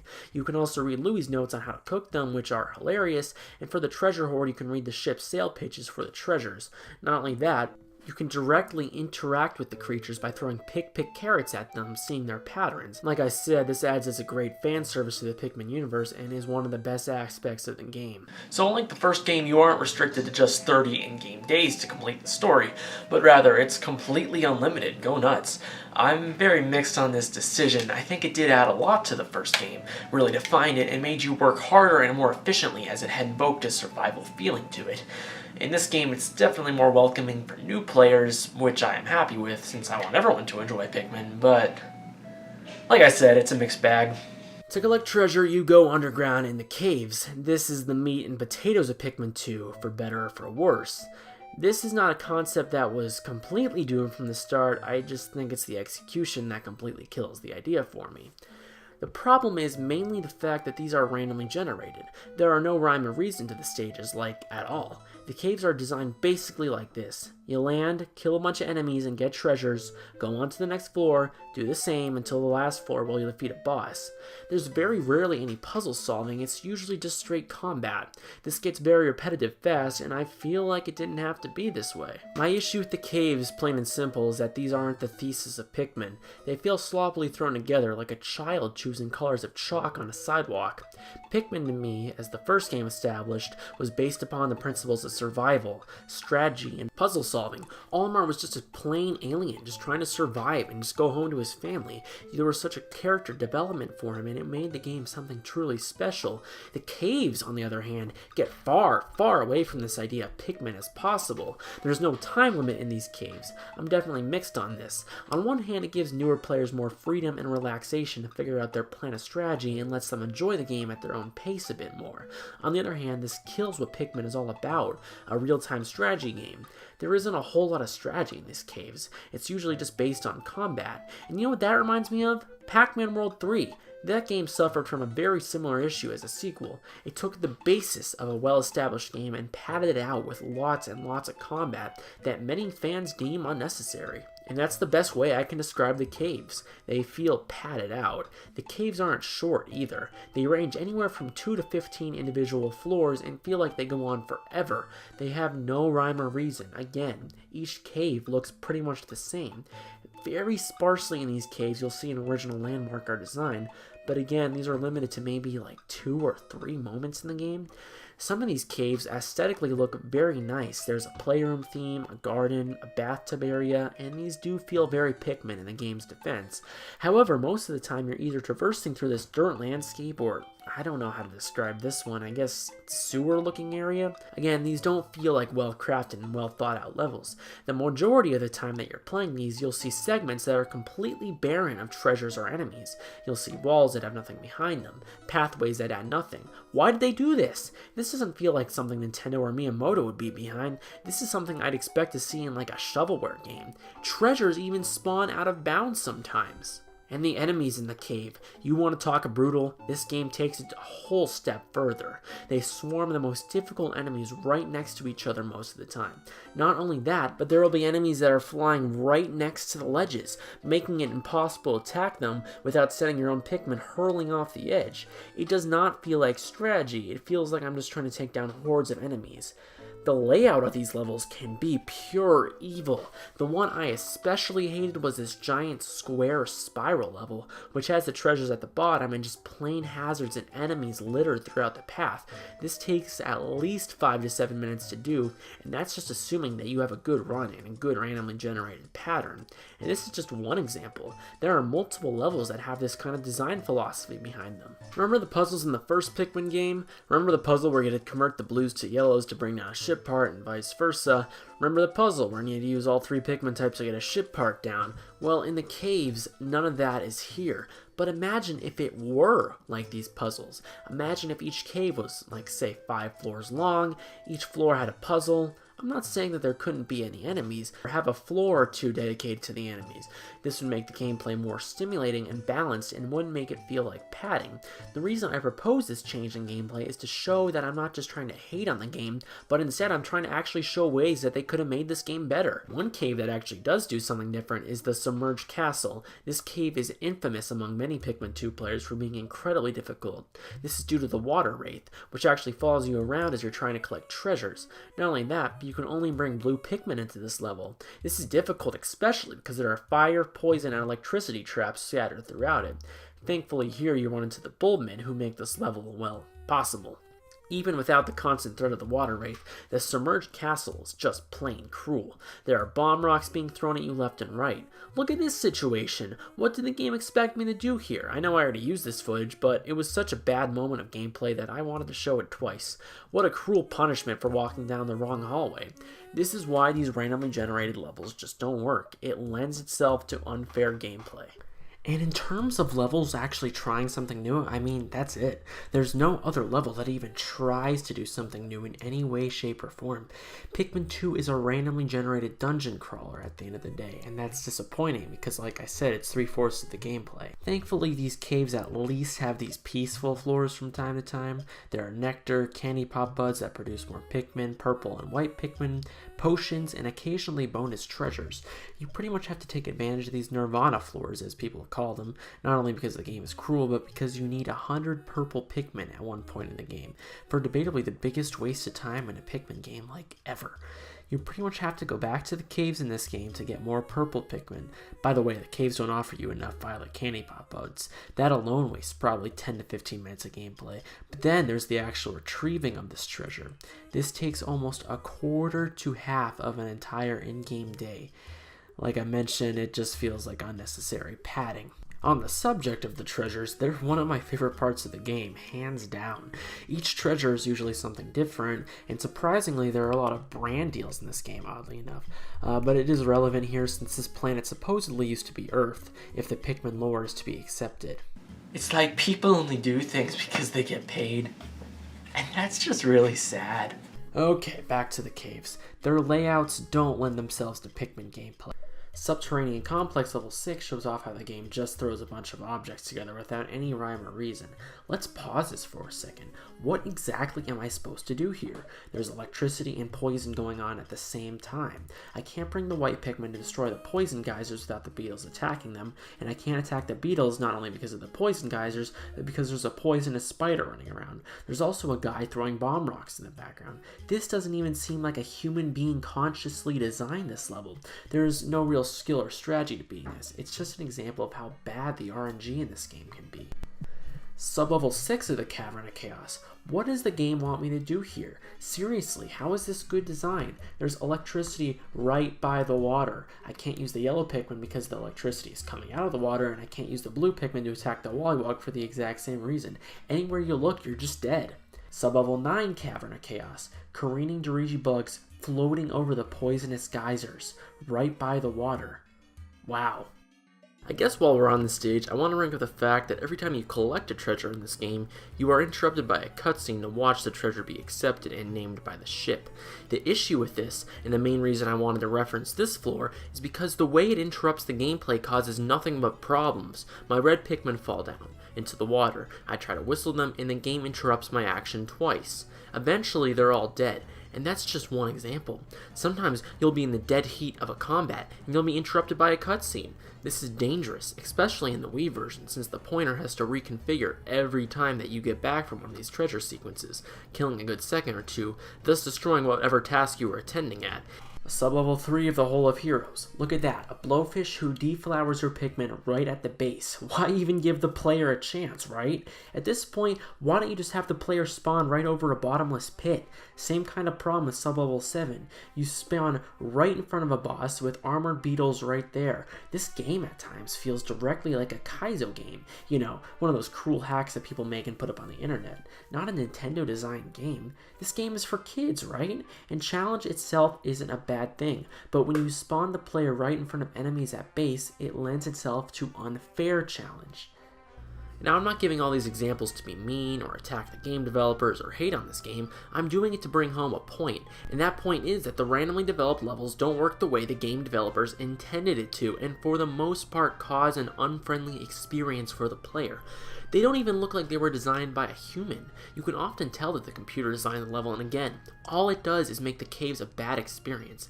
Like I said, I bring up these examples to drive home my point so it doesn't look like I'm just trying to attack the game, but rather explain and give constructive criticism why I don't like the cave portions of this game, and that's just one playthrough. I've seen others where this treasure spawn in unreachable places, or the cave exits spawn outside the boundaries, all issues that could have been fixed if a human just designed the levels. In the game's defense, very rarely however, a cave will attempt to do something interesting. Sublevel 1 of the Snagger Hole, for instance, has you going up to a treehouse. Sublevel 5 of the shower room has you literally throw Pikmin into this, like, great sewer type thing. It's cool. Moments like these, as I mentioned, are far and few between, so they really stand out as something interesting and creative, and lends itself to the nature of what Pikmin is. Pikmin 2 is interesting as it contains two endings in the game. The first ending is achieved when you obtain the 10,000 Pokos and fly back to the President on Hockatate. One problem is that you leave behind Louie. This, unfortunately for Louie, is one of my favorite credit sequences in a Nintendo game. They really did a fantastic job animating this, and makes me wish they made a whole CGI-based Pikmin movie. The President, upon arrival, realizes that there is more treasure on the planet you were just at, and takes Louie's place as you fly back to collect more treasure and also find Louie. That's more of an afterthought, but whatever. This becomes the second half of the game, concluding with the Dream Den as the final dungeon. The final boss is okay, I guess. It's cool in the sense that it uses all the elemental attacks on you, so I kind of see what they were going for, but it's still the most wise to use yellow Pikmin and just dodge the other attacks, since electricity is insta-kill, and all their hazards, well, aren't. As long as you load up on ultra spicy sprays, you should be fine. I give them points for creativity, and I actually like it better than Pikmin 1's boss. I guess at this point I can talk about the game's additional features. There is a 2-player mode, which unfortunately I had no one to play with and no second Wii mode anyway, so I couldn't get any actual footage. Basically, you and an opposing player are allowed up to 50 Pikmin each. You win the battle by either obtaining 3 yellow marbles or making it all the way to the other player's base and getting their color-specific marble. You can use the enemies to sprout more Pikmin, just like regular Pikmin gameplay, and obtaining cherries allows the player to spin a roulette, which either harms the other player or helps you out. For example, it can make it invisible or send a blowhog to the team's base. It's pretty in-depth and can get pretty intense if you're playing with the right player. New to Pikmin 2, well, I guess it kind of existed in Pikmin 1, is the challenge mode, with a complete overhaul. It's mostly like the cave gameplay. You go through randomly generated levels, collecting keys to progress on to the next sub-level, and get treasures for points. This mode is fine, I have nothing really to say about it. The only thing worth noting is that you get specific groups of Pikmin going in, which does actually prompt a fun challenge. For example, sometimes you'll be given as low as 3 Pikmin to fight to start with, or you'll be given all white Pikmin. Anything goes, and it is pretty enjoyable, I just never really cared. So, Pikmin 2, is it a bad game? Well, no. It's a good game, I think it just has tons of flaws. The overworld gameplay does feel like classic Pikmin. The graphics, presentation, music, Piklopedia, Treasure Hoard, all good stuff. Challenge mode is also really fun. It's just these stupid, padded out caves and dumb minor oversights throughout the game which really hamper the experience. I do prefer Pikmin 1 to this game, unfortunately. I recommend you play Pikmin 2 if you have the chance. I don't think it's as good as the original, to be upfront, or even the sequel, but it's still a solid entry into the series that has a lot of fun moments to it if you look hard enough. I still had my fun with this game. Now, time for Pikmin 3, assuming this video doesn't tank my YouTube career. What YouTube career, you might ask? Well, the answer is there is none, so go screw yourself. In the beginning, there was Pikmin. Released in 2001, it was a completely new and fresh IP made exclusively for Nintendo's latest console at the time, the Nintendo GameCube. The story of the game followed Captain Almar, an alien who crash-landed on a distant planet and had to use the Pikmin to recover ship parts with only a 30-day oxygen supply to make it home to his family. In 2004, a sequel was released which addressed the first game's issues, being the glitchiness and the short length of the game. However, it's up to debate among the fanbase whether Pikmin 2's fix to the length hurt it or bettered the game at hand. The new mechanic of the game, the caves, split the fans. While the first game primarily focused on puzzles with the occasional combat sequence, Pikmin 2 is mostly all combat with a real-time strategy as an afterthought. I actually talked about this issue for like 35 minutes last time, but Pikmin 2, it's just like discussing politics. Some people love to and some people hate to. I'm kind of in the middle of discussing Pikmin 2, not politics. I could care less. And also, I apologize for my set is not where I normally am. I just moved before I go to college, which means I'm going to move again. Don't call me a failed YouTuber, even though it's partially true. Okay, it's completely true. I think overall the game is good enough, with some serious flaws. The cave's biggest issues were the randomly generated nature of them. However, the game's above-ground gameplay felt like classic Pikmin, and the world's Piklopedia and Treasure Hoard built a realistic world with great character development for the three protagonists, Olimar, Louie, and the President, and even the ship got some character development. Graphically and musically, the game came out on top as well. I remember the biggest weight of my life and most wanted game was a sequel to the first two Pikmin games. I was a Pikmin maniac as a kid. Little did I know the road to Pikmin 3 would be a long road ahead and wouldn't be for another 9 years. That's like most of my life, because I'm obviously 10 years old. Along the road, we did get Olimar and Super Smash Bros. Brawl, and re-releases of the first two games on the Nintendo Wii, but still, Pikmin 3 was nowhere to be seen. In 2007, Shigeru Miyamoto said, "I certainly don't think we've seen the last of Pikmin. I definitely would like to do something with them, and I think the Wii interface in particular is very well suited to that franchise." This led to the idea that Pikmin 3 would be released on the Wii, perhaps not soon, but by the end of the console's life cycle. In 2008, Miyamoto had confirmed that Pikmin 3 was indeed in development. 3 years later, in 2011, he stated that development had moved to the Wii U for the console's better graphics, performance, and of course, the new gamepad controller. It was originally intended to be a launch title for the console, releasing in 2012, but it was delayed to the following summer, which finally released in August 2013. What a wait. Many, including myself, doubted the existence of Pikmin 3 during this time period. The game had a development cycle of 5 years if we count the announcement of 2008. It almost seemed like vaporware, constantly being delayed and pushed around. Pikmin fans felt like they were in limbo, kind of how the wait to Pikmin 4 has been as well. But finally, Pikmin 3 was released, and yeah, it's certainly a thing that we're going to talk about today. Obviously, why do you say stupid stuff like that, Jeff? Pikmin 3 follows the adventures of a completely new group of aliens from the planet Kopai. Their main mission is to go to PNF 404, like 404, page not found, that's clever, and bring back the fruits to harvest the seeds of them to provide their planet with sustenance and end the famine there. Our new captains are Alpha, Brittany, and Charlie. In typical Pikmin fashion, they crash land on this planet and have to find each other and repair their ship, or else they can't fly back, which is kind of a retread of the concept of both 1 and 2's story. Before I get into the gameplay, we need to discuss these new characters. I'm not going to beat around the bush. I have a lot of problems with Pikmin 3, and these captains are one of them. Listen, if you like these characters or grew up with them, I'm glad. I know a lot of people are going to be upset with me that I don't like their personalities, and I've accepted that. Please remember that it is just my opinion, and all I can do is explain myself and my point. If you don't agree with me, that's fine. Leave me a comment and we'll talk about it. The original Pikmin games had some of the best characters that I've ever had the joy of playing as a Nintendo game, like ever.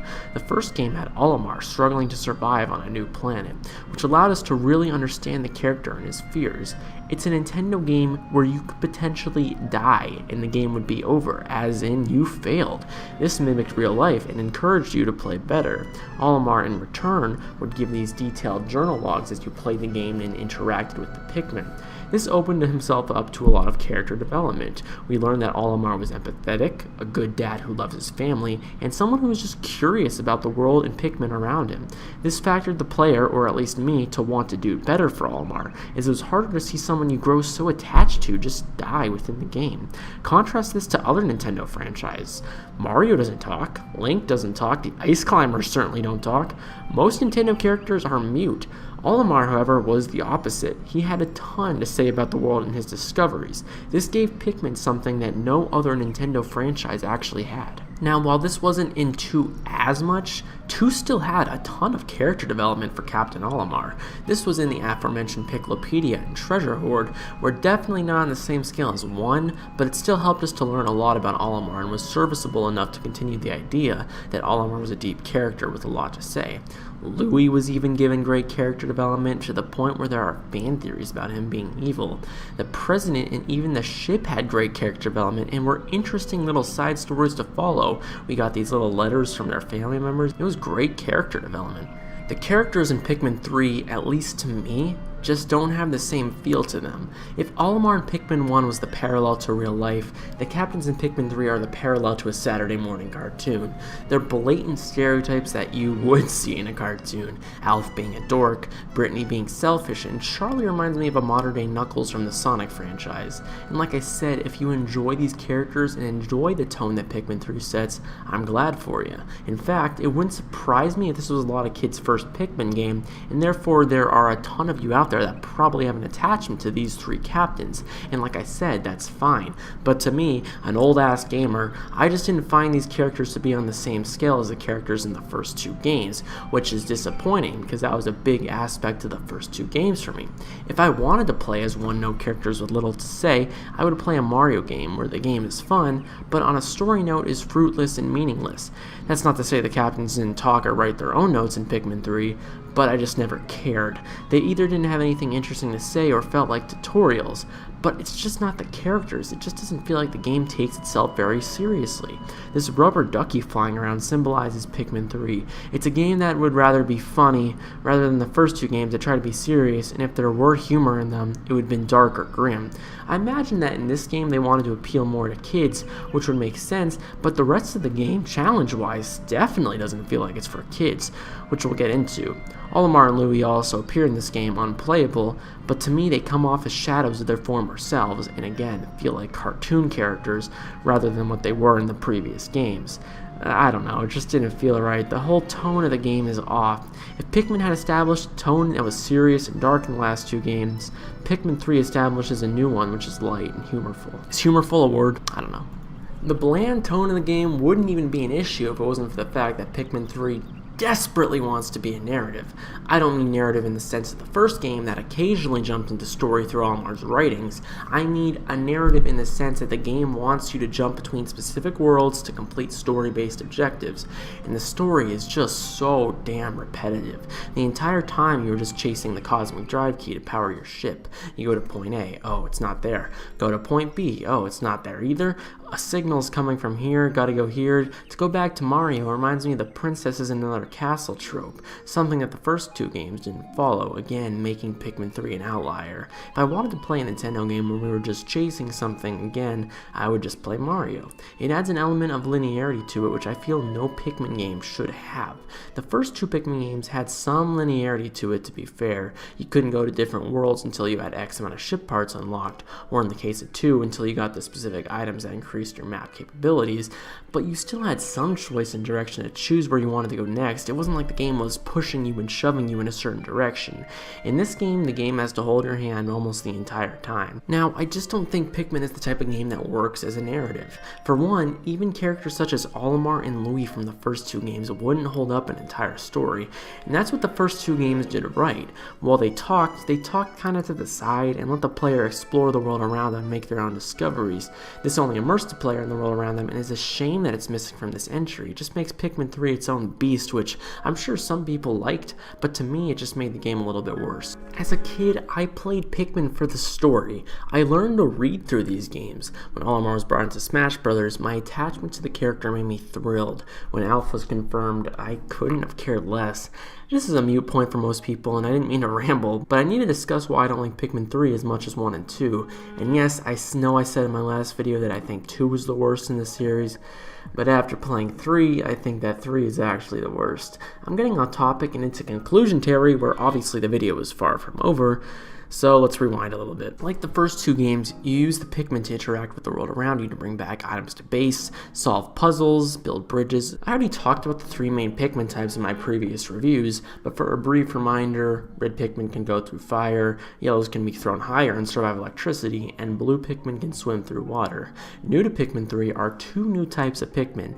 The first of these types are the rock Pikmin, which feel like a much more balanced version of the purple Pikmin from the predecessor. They do hit an enemy much harder on impact, but they can't latch onto them, meaning you have to re-whistle them to your side to re-throw them. This poses as a risk-reward for the player, as they are good in combat, but only if you're able to correctly use them.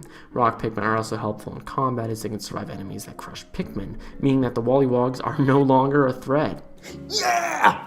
Okay, side note, but where were these in the second game? A game that had things that crushed your Pikmin like every 2 seconds in the caves. They would have been much more helpful there than in this game, but whatever. Rock Pikmin can also destroy crystals and glass walls, which often hold fruits or things you need to progress. Like I said, Rock Pikmin feel like a much more balanced purple Pikmin. I think that they're one of the best additions to Pikmin 3, even if their use isn't too much later in the game. The other new Pikmin type are the winged Pikmin. The idea of these Pikmin are that they can fly, going above water and being able to attack enemies that are aerial based. The trade-off is that they are much weaker in combat compared to the other Pikmin, doing very minimal damage.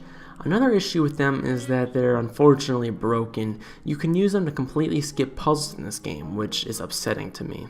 Overall, the 2 new types of Pikmin are great though, and feel much more balanced than the party we got in Pikmin 2. Purple Pikmin and White Pikmin do return in this game, but only in the challenge mode, which I'll get into later. A brief reminder for those who haven't played Pikmin games, Purple stun enemies on impact, do 3 times the damage and carry 10 times their own weight, while White Pikmin dig buried treasure and can survive poisonous attacks. I do think it was the right idea to replace Purple and White Pikmin with the Rock and Wing Pikmin in this game. I can't even imagine what it'd be like to have 7 different Pikmin types in the field at once. You'd have what, like 13 of each Pikmin on the field? This was a necessary trade-off for the game in my opinion and only enhances it. Plus, Purples are pretty useless when it comes to solving puzzles and only broke combat sections in the previous game, so their omission isn't one I'm too upset about. The Pikmin start off as Leaf Pikmin, meaning that they're weak and slower, but you can level them up to Flower Pikmin by either using Nectar or by leaving them in the dirt over time. Oddly, the Nectar in this game was very few and far between. Maybe I wasn't looking in the right place, but I couldn't really find any grass that you could pluck for Nectar like in the previous games. Only finding eggs and flint beetles as a source for Nectar, and even those were pretty scarce. As such, my Pikmin were very rarely all flowered. It was never an issue that I had with the previous Pikmin games, so it felt very odd to me here. Again, I may not have been looking hard enough, so I won't blame it on the game, and I don't know if anyone else had this issue. I couldn't see it in any other reviews, but to me this was an issue that I experienced. Another thing you can do to level up your Pikmin, and definitely something crucial when it comes to some bosses and enemies, is take berries back to your base to net Ultra Spicy Sprays. The Ultra Spicy Spray hypes up your Pikmin, making them faster and stronger. Oddly enough, the Ultra Bitter Spray from the second game no longer exists here, which feels like a mistake. I don't really see a good reason why this was omitted. I'm sure it was kind of a cheap move, but it was really important for backup when there was nothing else that you could do in a fight. Here, if your Pikmin are stuck or in mid-animation of being eaten, they're as good as dead. The 3 captains make getting the berries and sprays very easy in this game, as it's best to just leave one of them with the Pikmin getting the berries, since in this game, they'll actually run back and forth between the base and the berry plant all day if you want them to. This is one of the best changes in Pikmin 3. It doesn't just occur with the berry plants, but also with the new bridges, haystacks, and even buildable plates that help you traverse throughout the environment. I really love this feature. It's good because you can set 2 or 3 Pikmin to the task and they'll take care of it all day if you want them to, while you can take care of other tasks, say with another captain. Something else that's new to Pikmin 3 is that all Pikmin are able to use and carry bomb rocks with them, not just the yellow Pikmin. This was a cool and really good decision in my opinion. Only problem is that you can't just throw a Pikmin holding a bomb rock without them throwing the bomb. In Pikmin 1, you could throw a bomb rock and it wouldn't explode unless you were near an enemy or a wall. Still, at least Pikmin 3 doesn't have bomb rocks falling from the sky unfairly and randomly like they did in 2, so that's a plus for this game. Control-wise, this game is one of the most interesting games to play due to the Wii U's main gimmick, the gamepad. I was going to record gamepad footage for this review with my cell phone or something, but I didn't feel like the footage was proper, so I just omitted it. Some of the action and the reason why sometimes in this footage you'll just see overhead views of the map takes place on the gamepad. This includes the new feature of transporting a captain anywhere on the map you've unlocked. This in itself is a great feature that really enhances the gameplay, especially considering that you have 3 captains this time around. Multitasking is easier and better than ever. You can have one captain working towards one task, while the other captains, say, fight a boss. It really alleviates the issue of Pikmin 2, where you had 2 captains but very rarely was it actually useful to the gameplay or aspect of real-time strategy. It makes Pikmin 3 feel like a real-time strategy game, especially in the challenge mode of the game, which, hey, an RTS was what the first game was going for, so it's definitely something that Pikmin 3 improves upon. The gamepad is recreated in Pikmin 3 in the hands of the captain that you're currently using. It's called the Cope Pad. You can intercept video calls from your teammates on the copad, along with picking up these data files scattered throughout the map. The data files I can see being helpful to new players. They're basically the game's explanation of the world around you and can be reviewed at any time. Another thing you can do with the copad is take pictures of your Pikmin, a feature I never really cared for, but one that I imagine was pretty fun back when Miiverse was around and everyone was able to share photos directly from their Wii U. Pikmin 3 uses the gamepad pretty well in my opinion. I wouldn't say it's a game that couldn't have been done on another console, nor is it a reason to own a Wii U, but it gets the job done and doesn't completely feel shoehorned in. Now, the only problem with the gamepad is it's not convenient to use if you don't want to use it. What I mean by that is that if you prefer using the Wiimote and Nunchuck or the Pro Controller, you still have to use the gamepad to move captains or intercept video calls. This means that you have to have it sitting on your lap or on a kickstand nearby, and you have to put down the controller you're currently using just to do so.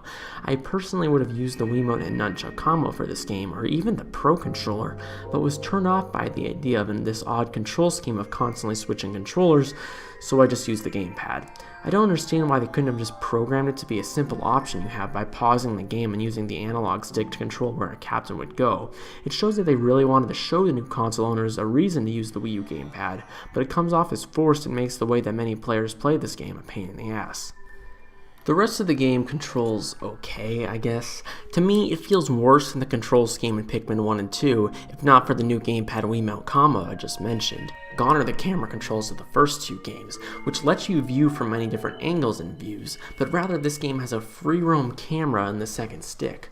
Well, kind of free roam, you can't move up and down, only left and right from a fixed position. This works okay. If you're using the gamepad, your aim of the Pikmin is controlled by how far you push the control stick. This gets disorienting, especially if you lock on, and I never found it as accurate as the GameCube controls for the first two games, while at the same time, it's definitely more versatile since you can throw Pikmin closer or farther. It's an okay middle ground. You use the A or X button to throw Pikmin, ZR button to whistle Pikmin, and the B button, or a motion control movement of the gamepad, to disband your Pikmin. And this is dangerous because if you're playing with the gamepad and move suddenly and your game registers the movement as a disbanding shake, your Pikmin will disband into trouble before you can say, "Eat my frickin' doo-doo crusted Schwartz." New to Pikmin 3 is the lock-on system, booting out the swarming feature of the first two games. Previously, you would use the C-stick or bottom of the Wiimote D-pad and move Pikmin around to handle tasks, but now this is replaced by a charge attack. You perform this by pressing the ZL button with the B button press. This is an unfortunate change to the game in my opinion. Swarming just worked and felt so much more natural, to me at least. While the charge is better for taking down some enemies, performing certain tasks is much harder with the charge. For example, when you're trying to pick up buried fruit, the Pikmin won't all latch onto it, rather they'll all stand around like idiots around the fruit. Nectar? Yeah, just forget about that. You can't swarm the Pikmin with the nectar, only charge at it. This makes leveling up specific Pikmin to flowers all the more a pain to take care of. This also breaks the game. Remember how I said winged Pikmin were broken? Well, using this feature is exactly how the game can be straight up taken advantage of. Charging isn't terrible, it just doesn't have the versatility and feel of the swarming that the first two games offered us. And that's a problem to me, because this game almost took a decade to be made, and the new features in general are either on par or even worse than the games released before Obama was president. And that's the problem with Pikmin 3. It either is okay or does exactly what the GameCube games did. Also new to Pikmin 3, the captains are not able to only throw Pikmin, but throw each other. This is actually a really cool mechanic that allows for some interesting puzzles down the line, but none that I feel really tap the full potential of this idea. Mainly you just throw the captains with Pikmin across ledges, and that's the extent of this idea.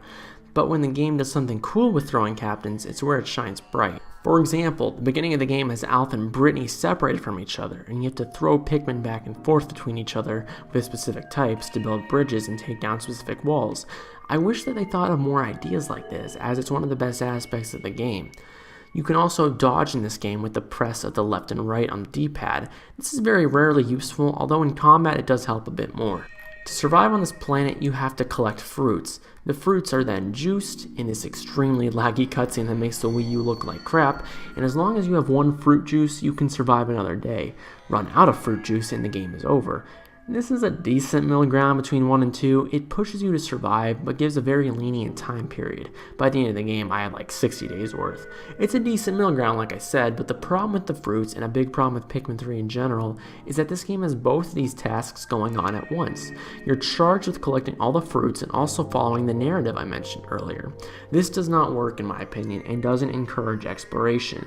Want to collect fruits? Well, the game doesn't want you to. It'd rather you be going down a linear path and uncovering the story. The fruits feel like an afterthought. They could have just done one or the other, or preferably the fruits a la classic Pikmin gameplay. Look at the previous 2 Pikmin games. Yet again, Pikmin 1 just had you looking for ship parts, while the narrative took a back seat. In Pikmin 2 there were 2 tasks, but the game split them up, being the first task to collect 10,000 Pokos and the second task to save Louie. This is how Pikmin 3 should have done it in my opinion. The series has done 2 ideas for a story right before. Another issue with this setup is that you don't get specific Pikmin until you progress the story to unlock new worlds. I unlocked Blue Pikmin on day 14 of my playthrough. Again, going back to the predecessors, Pikmin 1 I unlocked them on the 3rd day, and Pikmin 2 I unlocked them on day 5. There is no point in locking up the Pikmin so far into the story, and I'm not talking speedruns or a really experienced player, I'm talking a casual playthrough like the one that I had. It makes you feel as if you're traversing through the world like, oh, there's water, won't even bother with that until I move forward and go to point B to progress the story. Again, Pikmin 1 and 2 were linear to an extent, but for the most part you could do what you wanted. This is something I enjoyed in the first 2 games that I feel shouldn't have been omitted in this game. I miss being able to explore without worrying about other tasks. Pikmin should not be a linear game with objectives. The fruits, at the end of the day, while there are 66 of them, just feel like an afterthought to what the game wants, the story. And again, I wouldn't be surprised if people would rather have a story to their Pikmin game, considering that a lot of people grew up with this one, and that's fine. I'm not saying the game is bad, but rather just not what I look for when I play a Pikmin game. Like the previous games, you have 15 minutes every day in-game to collect fruits or complete the story objectives. And returning from the first 2 games, again, man, I'm really talking about those games a lot, I wonder why. Any Pikmin left nilly-willy on the field will die overnight. This adds a lot of risk-reward and is something I like with the Pikmin games, but also at the same time feels antiquated and causes a lot of problems with the gameplay, which we'll talk about later. The base enemies in this game are more fair in comparison to 2, but there's still a heavy emphasis on combat in this game. Lots of enemies do make a return, such as Bulborbs, Sheargrubs, and as I mentioned, Wollywogs, and even some obscure ones from Pikmin 2, and there's a lot of new ones as well. The new enemies in this game range from alright to pretty cool. A lot of them do kind of the same thing, and the idea just remains to charge or throw Pikmin quickly. There are a lot of new elemental enemies, meaning enemies that require a specific Pikmin type to take down, which is something that this game does differently than the first 2 games, as there weren't a ton of elemental enemies that gave you a reason to use specific Pikmin, save for certain examples such as when an enemy was in water and you had to use blue Pikmin. There are 2 tiers of bosses in this game, mini bosses and regular bosses. And you know what time it is right now? Time to piss off the internet! The bosses in Pikmin 3, to me, are annoying. I don't enjoy them. I think they look cool and show off the Wii U's power, I guess, but there are a few reasons I don't like them. I don't think the actual fights are a problem, although to me they were kind of difficult. Rather, the problem with the bosses was the fact that they took up so much time of your day. If you didn't prepare to spend your whole in-game day fighting a boss, just forget about being able to take it down in time before the end of the day sequence. There were many times where I would take down a boss and I wouldn't even have time to bring back the fruits, the corpse, and whatever else the boss dropped. And so not only did the boss say, take 5 minutes of my day, now on the next day I have to backtrack all the way back up and bring back all the droppings, taking another 5 minutes of my next day. And again, I'm not talking speedruns where I assume a boss could be taken down in mere moments. I'm talking about what I experienced in my casual playthrough. It unfortunately feels like padding to me. Compared this to the first 2 games where the bosses were challenging, sure, but they didn't take that much of your day up. The burrowing Snagret and the armored cannon beetles are good examples of this. You go in, do your thing without it being a huge event, and they're done, and you can continue the gameplay. Pikmin 2, maybe the bosses were a bit longer than 1, but they weren't restricted by a time limit since most of them were underground. So I guess my point is, when I said the time limit system felt antiquated, it's because it doesn't enhance the gameplay all the time. And again, this is what Pikmin 3 has been guilty of. It doesn't know what it wants to be, a narrative or a collectathon, spend time or rush everything to make it back. a hard game or a children's cartoon game? Pikmin 3 unfortunately suffers from an identity crisis, and I felt that while playing the game. Now granted, these boss fights themselves weren't bad, it was just the sheer time that it took up. I will say though, it could have been me and my bad gaming skills, but I was really struggling with these boss fights. I lost 83 Pikmin on the Quaggled Miraclops. I'm not going to knock this as a negative of the game, because I hear a lot of people think that the bosses are easy, and you know what, they probably are and I just suck, so I'm just going to let this one slide. One boss that I thought was really awesome was the Hornet Maestro. You use your winged Pikmin to take down the bee minions. I thought this boss was generally pretty fair and fun to fight, and gave you a reason to use the winged Pikmin. I will give this boss fight a positive point in the favor of Pikmin 3, as Pikmin 2 never really had type-specific bosses, besides spiders which required the yellow Pikmin. The same kind of deal goes with the Armored Maudad, which specifically needs your newfound rock Pikmin to break the shell, so you could use your red Pikmin to attack him. I really appreciated these bosses that gave your new Pikmin an actual purpose. The Behemoth and Phosphat, or however you pronounce it, was my favorite boss fight in the game, hands down. Remember my Pikmin 2 review where I talked about how great the giant bread bug fight was and how it was awesome because it required you to do something different? Well, the Behemoth Phosphat really took this principle to heart. Basically, you have to go around and light up electrical wiring to be able to attack him and see him. I thought this was incredibly clever and is Pikmin at its best, as it's a good mix of combat combined with puzzle solving. I just wish the damn time limit wasn't there. It kills any enjoyment I might get out of these boss fights. While on the subject of the boss fights and the time limit, I wanted to make a fair point. They really could have easily fixed this issue completely with a little bit of playtesting. And again, I take a look back at Pikmin 2, because you know what? In that game, time stopped completely in the caves, giving you all the time in the world to fight the bosses. My point is with this, if they broke the time rule there, they could have just broken it in this game. Give the players more time to take on the bosses at their leisure. Again, it wouldn't be the first time that the time rule was broken. Instead, while there might be some very clever boss fights, they're just pains to take down for reasons I've already discussed. Hell, some of these boss fights took place in caves as well. They could have very easily at least slowed down the time limit and it would have fit with the Pikmin canon. Some of these bosses were pretty clever in their execution. The Shaggy Longlegs in one of his two boss appearances would move back and forth between two areas. You had to have two army of Pikmin nearby with captains and it required you to switch back and forth. This to me was very clever and gave me a reason to use the two captains. The mini bosses I think were much better done. They took less time out of your day, were more fun to fight since you knew it wasn't going to take all of your day, and I feel as if they were what Pikmin should be. The big bosses just ultimately feel overindulgent to me, and I'm sure I'm in the minority on that, but it is what it is. However, the biggest crime that this game has when it comes to the enemies is that there is no Piklopedia this time around. There's nowhere to read about them. This is something Pikmin 2 perfected in my opinion. It had hours of dialogue to read about the enemies in the Piklopedia. Some may argue that you can read about the fruits in this game, which, okay, great, why don't I just take a trip to the frickin' supermarket if I want to read about fruit. My point is, it's upsetting that something that should have been a Pikmin staple was omitted from the third game. The levels this time around are thankfully all new, not like the first two games where they took one's levels in 2 and just remixed them.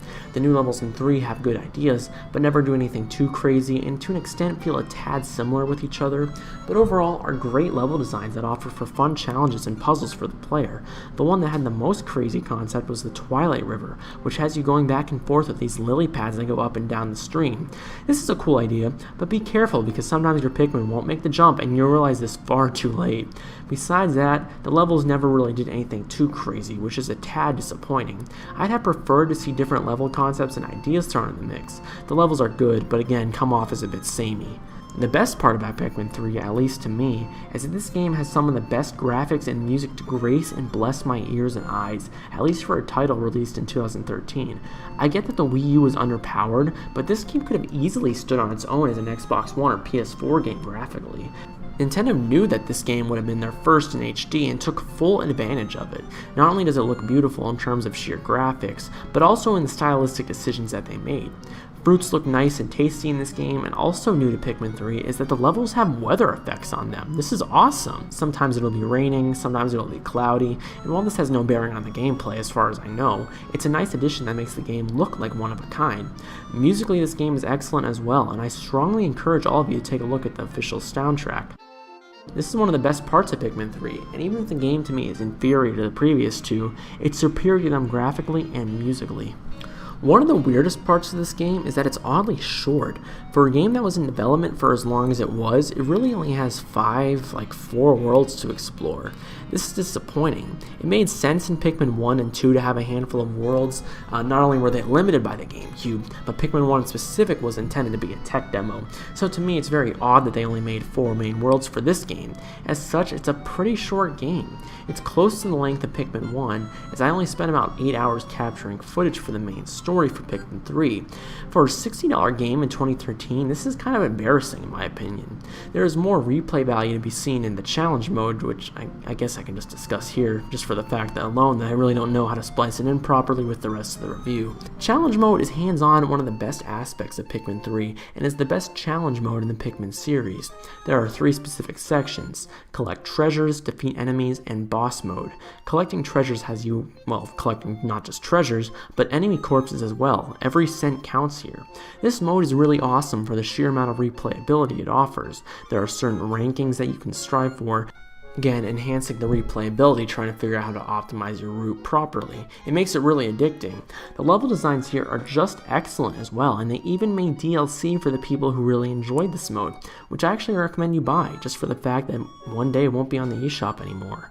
This encapsulates everything that makes Pikmin good to me. Puzzle solving, addicting gameplay, fair enemies. Collect treasures is a mode that makes Pikmin 3 feel worth it to me. It overshadows the bad parts of the game and is almost a saving grace. The battle enemies in boss rush mode are what they offer. Just fighting enemies, which is fine, and you also get ranks for that as well, meaning this entire mode is also replayable. There's also a 2-player mode called Mingo Battle, but unfortunately I haven't played it as none of my friends give a rat's ass about Pikmin. Sorry about that. I know it's not proper for a review, but I'd recommend looking up a review to see if it's good or not. Well, here's where I'd end things, but there's one more major aspect of Pikmin 3 that needs to be discussed. The end of the game. The end of the game.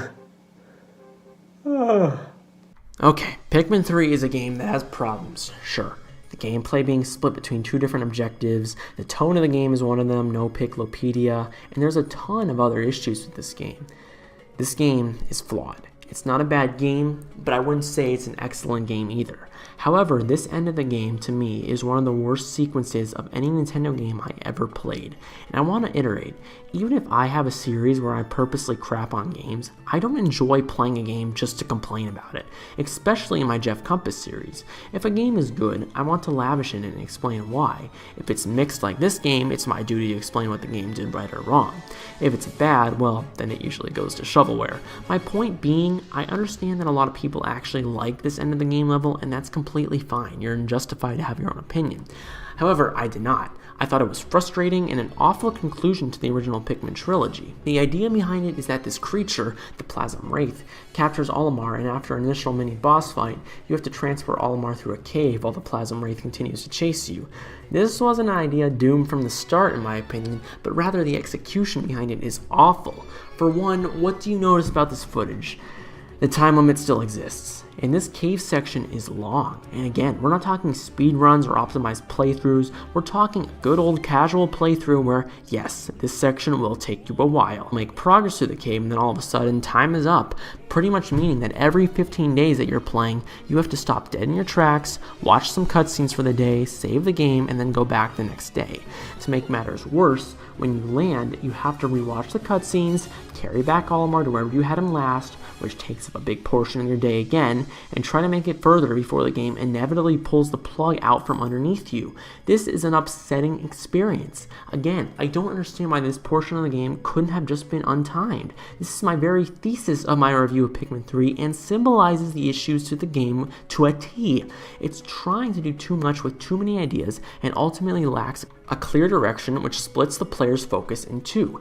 Even if this section wasn't timed, it's extremely frustrating.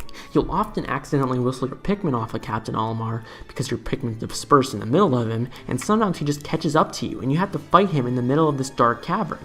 I'm not going to say it's unnecessarily fair, but sometimes you have to face a dead end that obviously halts your progress, and you have to scurry about to bring your Pikmin and Olimar to safety. It doesn't work. It's awful. And great, not only Pikmin 3 is trying to be a collectathon and narrative, now it's trying to be a stealth game as well, in the final level. Finally, when you do make it out of the cave, which took me personally like an hour, you have this final boss fight. And as much as I crapped on this game today, I do have to say this boss fight is pretty good. Basically, the idea of it is that you have to knock off the Plasm Wraith's goo and destroy it to bring down his health bar. There are elemental attacks during this, which requires the use of specific Pikmin. It's somewhat fair, although still difficult, and all in all, the boss fight itself I feel is the best of the 3 bosses in the Pikmin trilogy, at least for the final ones. And that's it. One lame thing is that if you didn't get all the fruit, you don't get a chance to go back like you did in Pikmin 2. Nah, your save file is over unless you go back in time to a previous day, so make sure you get all the collectibles. Pikmin 3 has virtually no post-game, which is why the mission mode is such a great saving grace. Pikmin 3, all in all, is a fine game. I didn't want to just crap on it. I really wanted to go in depth as to why I feel like this is the weakest Pikmin game. The main issue with it is its lack of direction. It doesn't know what it wants to be, and it's very clear the product was a product of development hell. The main reason I wanted to do this retrospective is because Pikmin is a series very near and dear to my heart. I have sunk so many hours into this game series since I was a young kid. I have so many memories of playing the Pikmin games. However, unfortunately, doing this retrospective has brought down the series for me. Pikmin 2 and 3, more specifically, are very flawed games. Pikmin 1 I feel was the best of the series for its tone, Olimar's development, and world it built that just felt so real and crucial, combined with the fun combat and puzzle solving. Pikmin 2 tried to build upon this idea, but padded it out with these awful caves, and for what reason? To meet the fans' demand for a longer game? Sometimes a game is just short. But that's the thing, if Pikmin 3 was so short and tried to go back to the original style of Pikmin, why didn't it resonate with me? Well, I mean, I don't need to go over that again. I spent almost 40 minutes talking about it. But my point is Pikmin 3 genuinely tried, but just came up flat in the end. At the same time, I don't think Pikmin 2 are bad games. There's genuine enjoyment in these 2 video games. If you enjoy them, I'm glad. The world is a cruel place, and when anyone can find enjoyment in something, it means the world to me. To me, I still enjoy them and hold them near to my heart. Perhaps it's just a matter of getting older and understanding terms like padding and charging that make me more prone to the bad decisions that these games made. Although it's lowered in my opinion about the series doing this retrospective, Pikmin is still one of my favorite series of all time.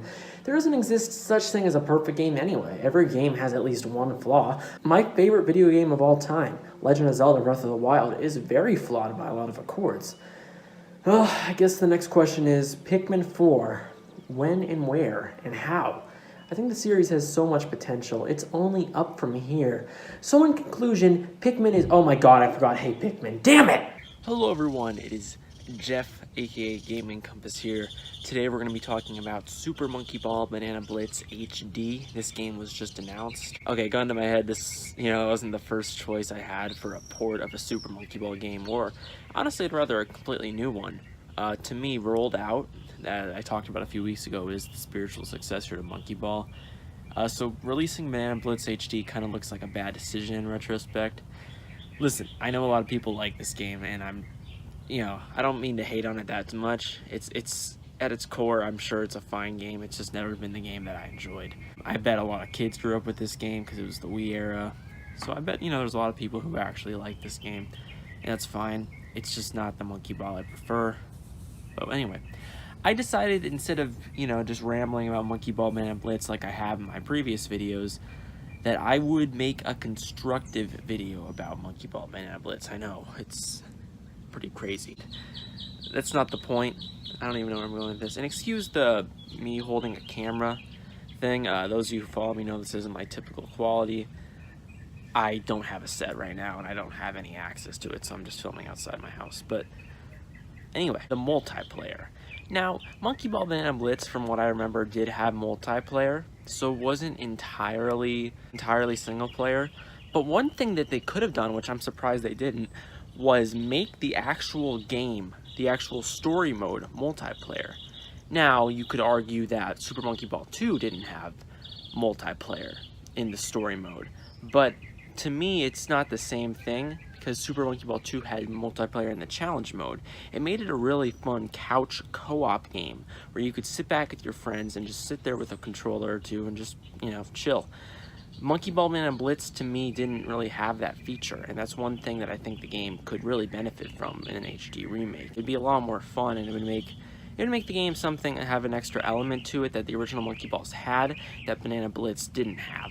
So that's something I think they could really enhance upon in an HD remake. And also, I'd like to clarify that I am still buying this game, even if Banana Blitz isn't really my choice for a Monkey Ball game to be ported. I still will buy it because I want to support the franchise and I want to see future iterations. So, for all those who are like, oh, Jeff hates Monkey Ball, I'm buying this one, so I know. The boss fights. Now, I'm not going to sit here and say they should entirely remove the boss fights because after speaking to some of you guys, I do realize that a lot of you do like the boss fights and a lot of people actually prefer them. But they could make them a lot more enjoyable in my opinion. If there has to be boss fights, which I'm guessing there has to be because it's a staple of Monkey Ball Banana Blitz. If there has to be boss fights, they could do them a lot better. I think fixed camera angles or the ability to control your camera would make it so much better. Because I remember in Banana Blitz, like, trying to fight the bosses, and it was just, I would get, like, motion sickness over it. So if there has to be boss fights, I think they can be done a lot better. Maybe have a boss rush mode or something. Maybe have something more creative at the same time. I don't know, like a bigger kind of like boss fight.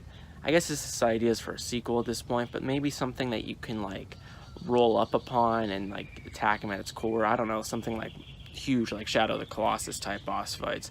I think that would be really cool. Just something that invokes more Monkey Ball style gameplay instead of like running up someone's wing or whatever crap you did in Banana Blitz. But that's something I think they could really improve upon is boss fights. They can make them more enjoyable and something that I think more people would enjoy. That's the same thing as what I just said. Okay, the next thing I think is sort of being fixed, but I'm going to bring it up anyway, is that the controls and physics. Now, the physics were mostly fine. They felt a little wonky in most parts, but I think they could really enhance the controls by getting rid of the motion controls. That was one of my biggest issues with Banana Blitz, for those who watched my old reviews. I think that's something that Banana Blitz could really improve upon if they get rid of the motion controls, which they probably will, because this is coming to Switch, PS4, and PC. I can't imagine that. Well, if it's coming to PC, I mean, like, there can't be motion controls unless you move the whole PC, but I don't know. I think they will get rid of the motion controls, which that's a step in the right direction, and I will say that. That's something that I think Monkey Ball Banana Blitz is improving upon, is that they won't have motion controls, because motion controls really ruined the first iteration of this game for me, because it was just like, ugh. Especially with the Wiimote, because the Wiimote, if you do like motion controls, you have to admit the original Wiimote was not the best. So if they have to do a new control style, I think this is one of the better ways to do it. The next thing that I think they could really enhance upon is more features for the player. I'm on record for being a classic fan of the Super Monkey Ball games. I think it would be really nice and respectful to the players who grew up with the games to do their classic designs as a costume, something like that. Or if you want to take this idea a step further, they could even do different shirts for Ai to wear and Baby to wear, and all those characters. Shirts, hats, stuff like that you get from the challenge mode that they could, or you get from the story mode and from a possible challenge mode and other modes they add and mini games they add to this game. So that's something I think they could really enhance with the experience, is having more customization. I think that's something that Monkey Ball can really do well, just because the characters are kind of fun and cutesy. I think that's something that they could add to the game and a lot of people would be a fan of. Next thing I think they could add is the online. Now, this would be really cool. Can you imagine playing Super Monkey Ball online with some people? Kind of a la Super Mario Maker 2 online mode, but not as laggy. Like, you play the same levels, you're both, but you have like different shadows. I know if this is something that Rolled Out is unveiling in their version of the game, which would be pretty cool as well. I think that's something that Monkey Ball Banana Blitz could add, and it would be really cool with cross-platform play. I just think it's a really cool idea. I keep saying cool. That's cool. But I think that's something that Monkey Ball Banana Blitz would do really well, just because the Switch, PS4, and PC all have the infrastructure for it. The next thing that I think they can get rid of is most of the minigames. Now, like Banana Blitz or hate Banana Blitz, you have to admit that the minigames were a big problem with this game. And I mean like a big problem. There were like 50 minigames though. It was like insane. That's an obscure reference to my old reviews. I'm gonna die alone. Anyway, there were so many mini games, and most of them, from what I remember, weren't very good. One that I really did like was the snowboarding mini game. I thought that had a lot of potential. I think there was Monkey Flight. I really don't remember them off the top of my head. And I'm sure someone's gonna be like, "You, an uninformed YouTuber, you didn't even do your research." Just chill out, all right? But I think that's something that they really could add to the game, is mini games that are good instead of just 50 awful mini games. So maybe if they cut like 45 of them or 40 of them, whatever, or just cut all of them and just put entirely fresh new mini games in. That's something I think will really be good. Anyway, listen, I'm on record for not liking Banana Blitz. I'm on record for liking the classics. I get that. But I wanted to make this video because I wanted to be constructive, and as a Monkey Ball fan, I wanted to show that I can contribute to what the new era of Monkey Ball can be as someone who played the classic games. If I just sat here and talked about how I like the originals all day, you know, that wouldn't really be fair to the new era of Monkey Ball, and that's a mistake I've made in the past. So I wanted to really contribute and talk about what I think the new Monkey Ball games can do better than Banana Blitz recently did. So, you know, yes, I'm not a big Monkey Ball Banana Blitz fan or the new era fan, but I think that these games still have potential to be good and get us closer to what the classic games were. But, you know, what do I know? I'm a failed YouTuber. But thanks for watching. Like the video if you liked it. If you didn't like the video, still like it. Nah, that's a classic outro. Anyway, I'm working on the Sonic 06 review right now. It is taking up most of my time. That's why there hasn't been many videos. But yeah, thanks for watching. Usually when it comes to games, I'm used to games that have a controller. However, over the past decade, cell phone gaming has really become more prominent, and the types of games in the past decade has surely evolved. Nintendo in 2016 announced they were going to do mobile games. Besides, you know, people saying Nintendo's dead, it seemed like a fair announcement. Fast forward about 3 years, and Mario Kart is now a cell phone app. Why not? If games like GTA could be put onto the App Store, why not Mario Kart? Let's just not bastardize Pikmin by putting it onto the phone app and making it full of microtransactions, okay, Nintendo? Anyway, Mario Kart Tour. This isn't a formal review. I'm really not going to go in depth. It's more of a first impression kind of look at the game. Besides, I can't go in depth to a game that's as deep as a kiddie pool. Starting the app up, you immediately get greeted by a prompt to join Game Center. Okay, I'm not gonna lie, I'm surprised Game Center is still alive. I remember as a kid, this was the kind of app that was cool to open maybe once, but no one ever used it past that, so kudos to Apple for keeping that alive, but not iTunes. The next thing I was prompted with was making a new Nintendo account. Kinda stupid in my opinion. I think having it as an option to connect would be cool, but having it forced seems like a poor choice. Well, you know the drill. Put in a username that gets cut off, put some poor soul's email address, and let's get carding. A verification code has been sent to the email you registered. Well, that's awkward. The first thing you're greeted with is scrolling down a pipe to unlock a character. The first character you unlock can either be Toad, Toadette, or Peachette. Seems like kind of an odd choice. I think Mario would have been a much more preferable first character. Speaking of characters, the character roster in general is very odd. In a way, it's almost depressing to me. Look at Double Dash roster and compare it to this. Double Dash, to me, really felt like the good mix of Mario characters. At least this roster has some of the relevant choices, but no Luigi, Wario, or Waluigi. That seems kinda stupid. Not to mention there's a bunch of clones and babies. I hear that this is just the starting roster and the DLC may be added later, but why not make the starting roster a lot better than this? So yeah, this character roster doesn't really do a lot for me. It may not seem like that huge of a deal, but that was always the fun of Mario Kart.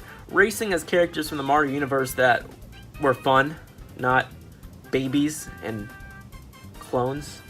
And people complain about this in Mario Kart 8, so you'd think they would listen to that and not make more babies and clones. On the plus side, the race courses are excellent in my opinion. The new courses are very cool to play through, and there's also a good amount of courses that return from previous games in classic Mario Kart style. Lots of them are returning from Mario Kart 7, so it makes me wonder if this is running off Mario Kart 7's engine or something and it was easier to port them over.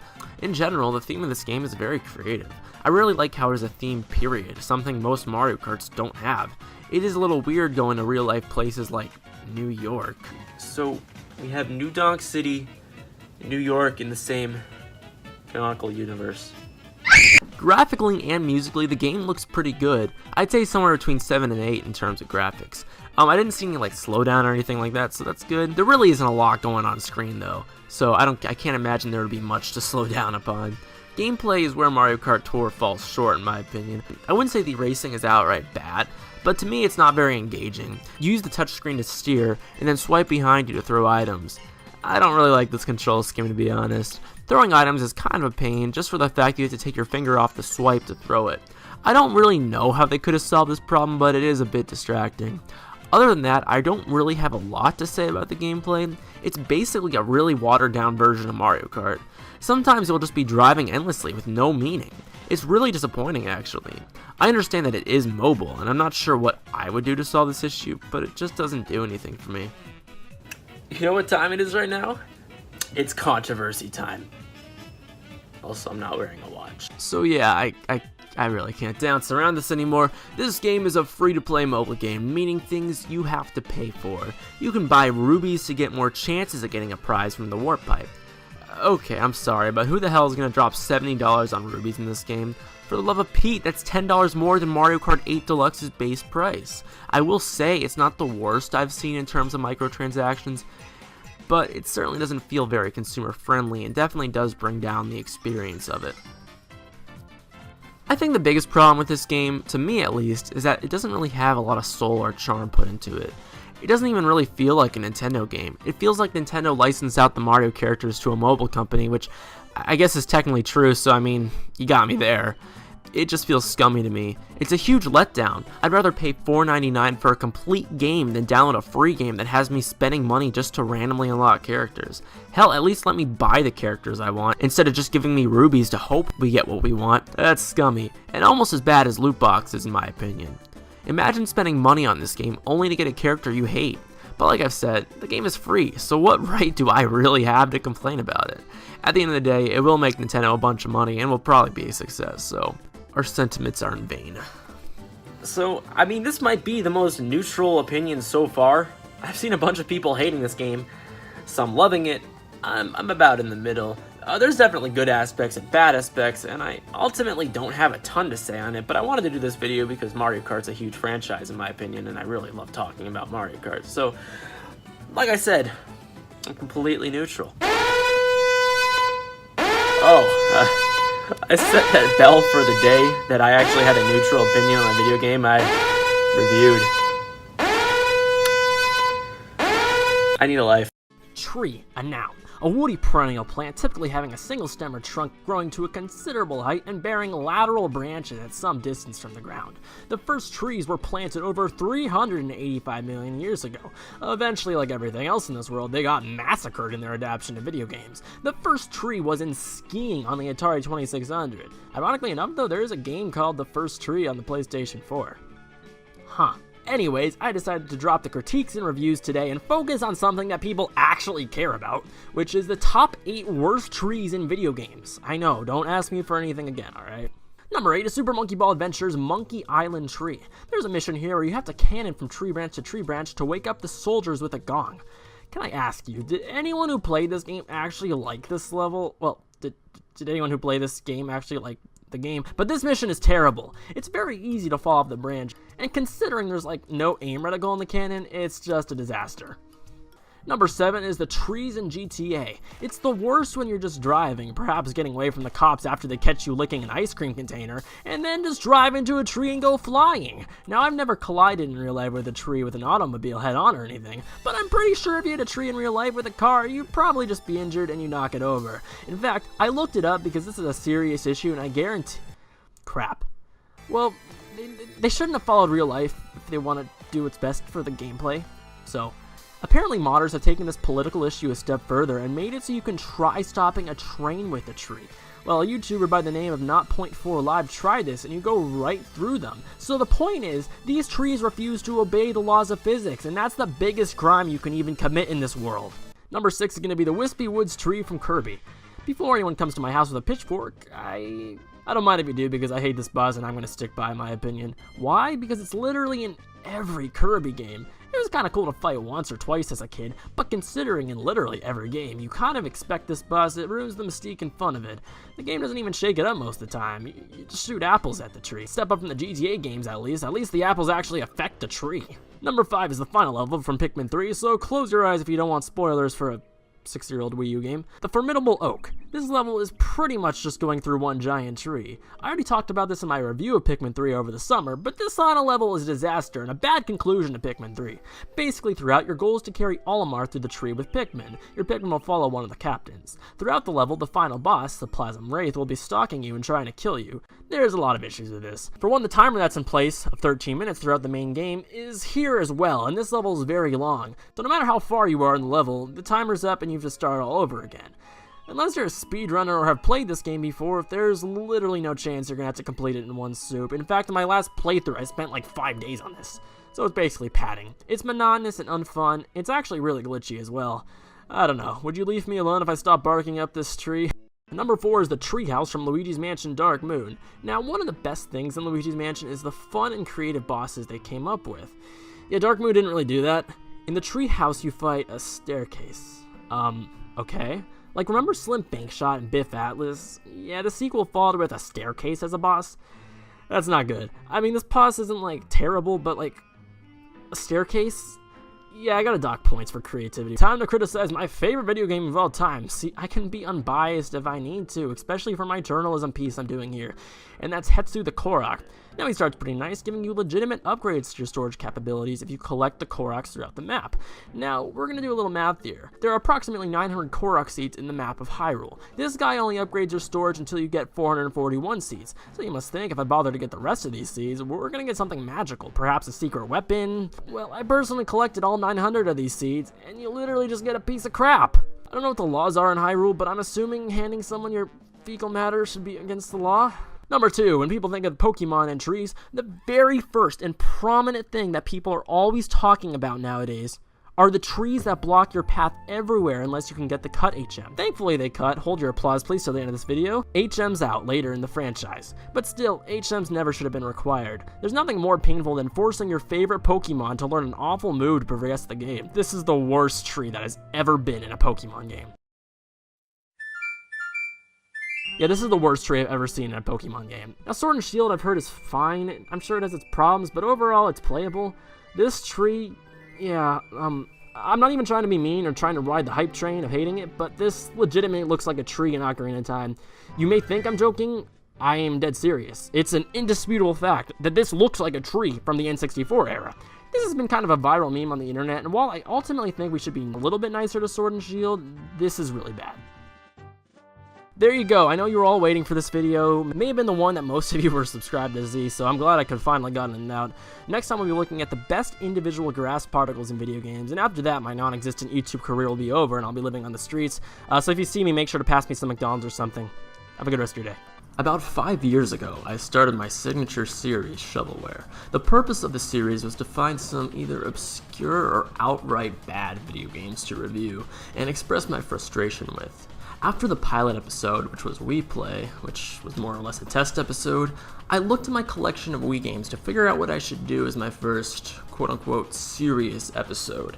I knew the game Super Monkey Ball Banana Blitz on Wii was not a very good one, mostly based on what I had seen from reviews and from what was a very limited experience. I decided to write and focus on this game for my second review. Unfortunately, being 15 years old with limited equipment, the video wasn't very well made, and I feel as if I didn't get my points across. There are lots of statements I made in this video that I outright don't agree with, but at the same time, there are some that I still stand by to this very day. In December 2018, when doing my Season 1 Revisited episode in the same series, I had the opportunity to re-review this game, but unfortunately I had a very stressful fall season. Not only did I spend a lot of my time and energy doing a Doki Doki Literature Club review, which was my biggest episode at the time, in my area there was both a mass shooting and breakout of fires, the later of which caused me to evacuate twice in the same week. As such, my work ethic was impacted and my productivity became scattered. Instead of delaying the video, I unfortunately rushed it out, and it didn't really become more of a review than my second episode. Well, third time's the chance, I guess. When I first heard Banana Blitz was the Monkey Ball game they choose to port to modern consoles, I had rapidly changing opinions, from anger, confusion, to a sense of hopelessness, and, paranoia from wondering if I was fated to review this game or not. I distinctly remember the day it was announced. I mean, I should. It was like half a year ago. After my anger and confusion, I slowly came around to the idea of the game, knowing while that the original game was not very good, they could at least turn it around and make it, well, playable. I followed the release of it up to release day, which was very enjoyable, in part to the game developer's new Super Monkey Ball Twitter, the old one was dead, which showed new levels, costumes, and additions, along with surveys and questionnaires about the future of the series. It was dumb, but I was actually getting hyped for a game I once detested. For the purposes of this review, I'm reviewing this game both as how it did as a remake and how it does as a standalone game, if that makes any sense. I also should point out that I did speedrun this game when it came out, and for the purposes of this review, we'll be ignoring how it plays as a speed game, and we'll be focusing more on how it is as a casual and accessible experience. So, did the game live up to its hype? I mean, how couldn't it at a budget price of $40, right? Well, as I said 5 years ago, let's dig into this turd and see how bad it really is. You can tell I was like 15 when I wrote that quote because it's just so incredibly cringe. Starting up the game, it's obvious that the menu and presentation has received a major upgrade. And I have to say, if there's anything in this game I appreciate, it's this. The game really looks crisp and clean almost everywhere, from the opening menu to the UI of the game itself. I think the color design choice of yellow and black was really cool, and honestly, taking nostalgia out of the picture, this may be the best menu and interface a Monkey Ball game has ever had. Not only that, but this is the first Monkey Ball game to have a distinct theme song written by the Japanese band Banana Fritters.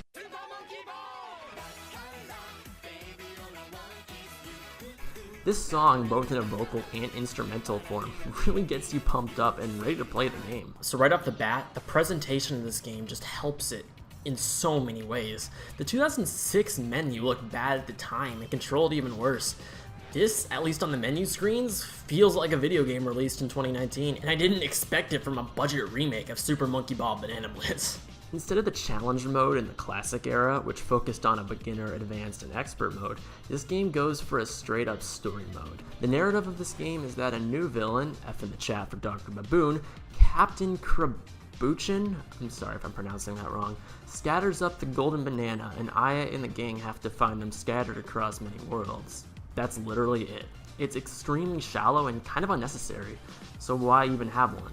I think Super Monkey Ball 2 did this story idea a lot better, with multiple cutscenes and a sense of progression, even if they were very cheesy. Here, it kind of feels like more of an afterthought. Again, not really a big deal since it isn't a big part of the game, but hey, it's content in the game and this is a review, so I'm gonna critique it.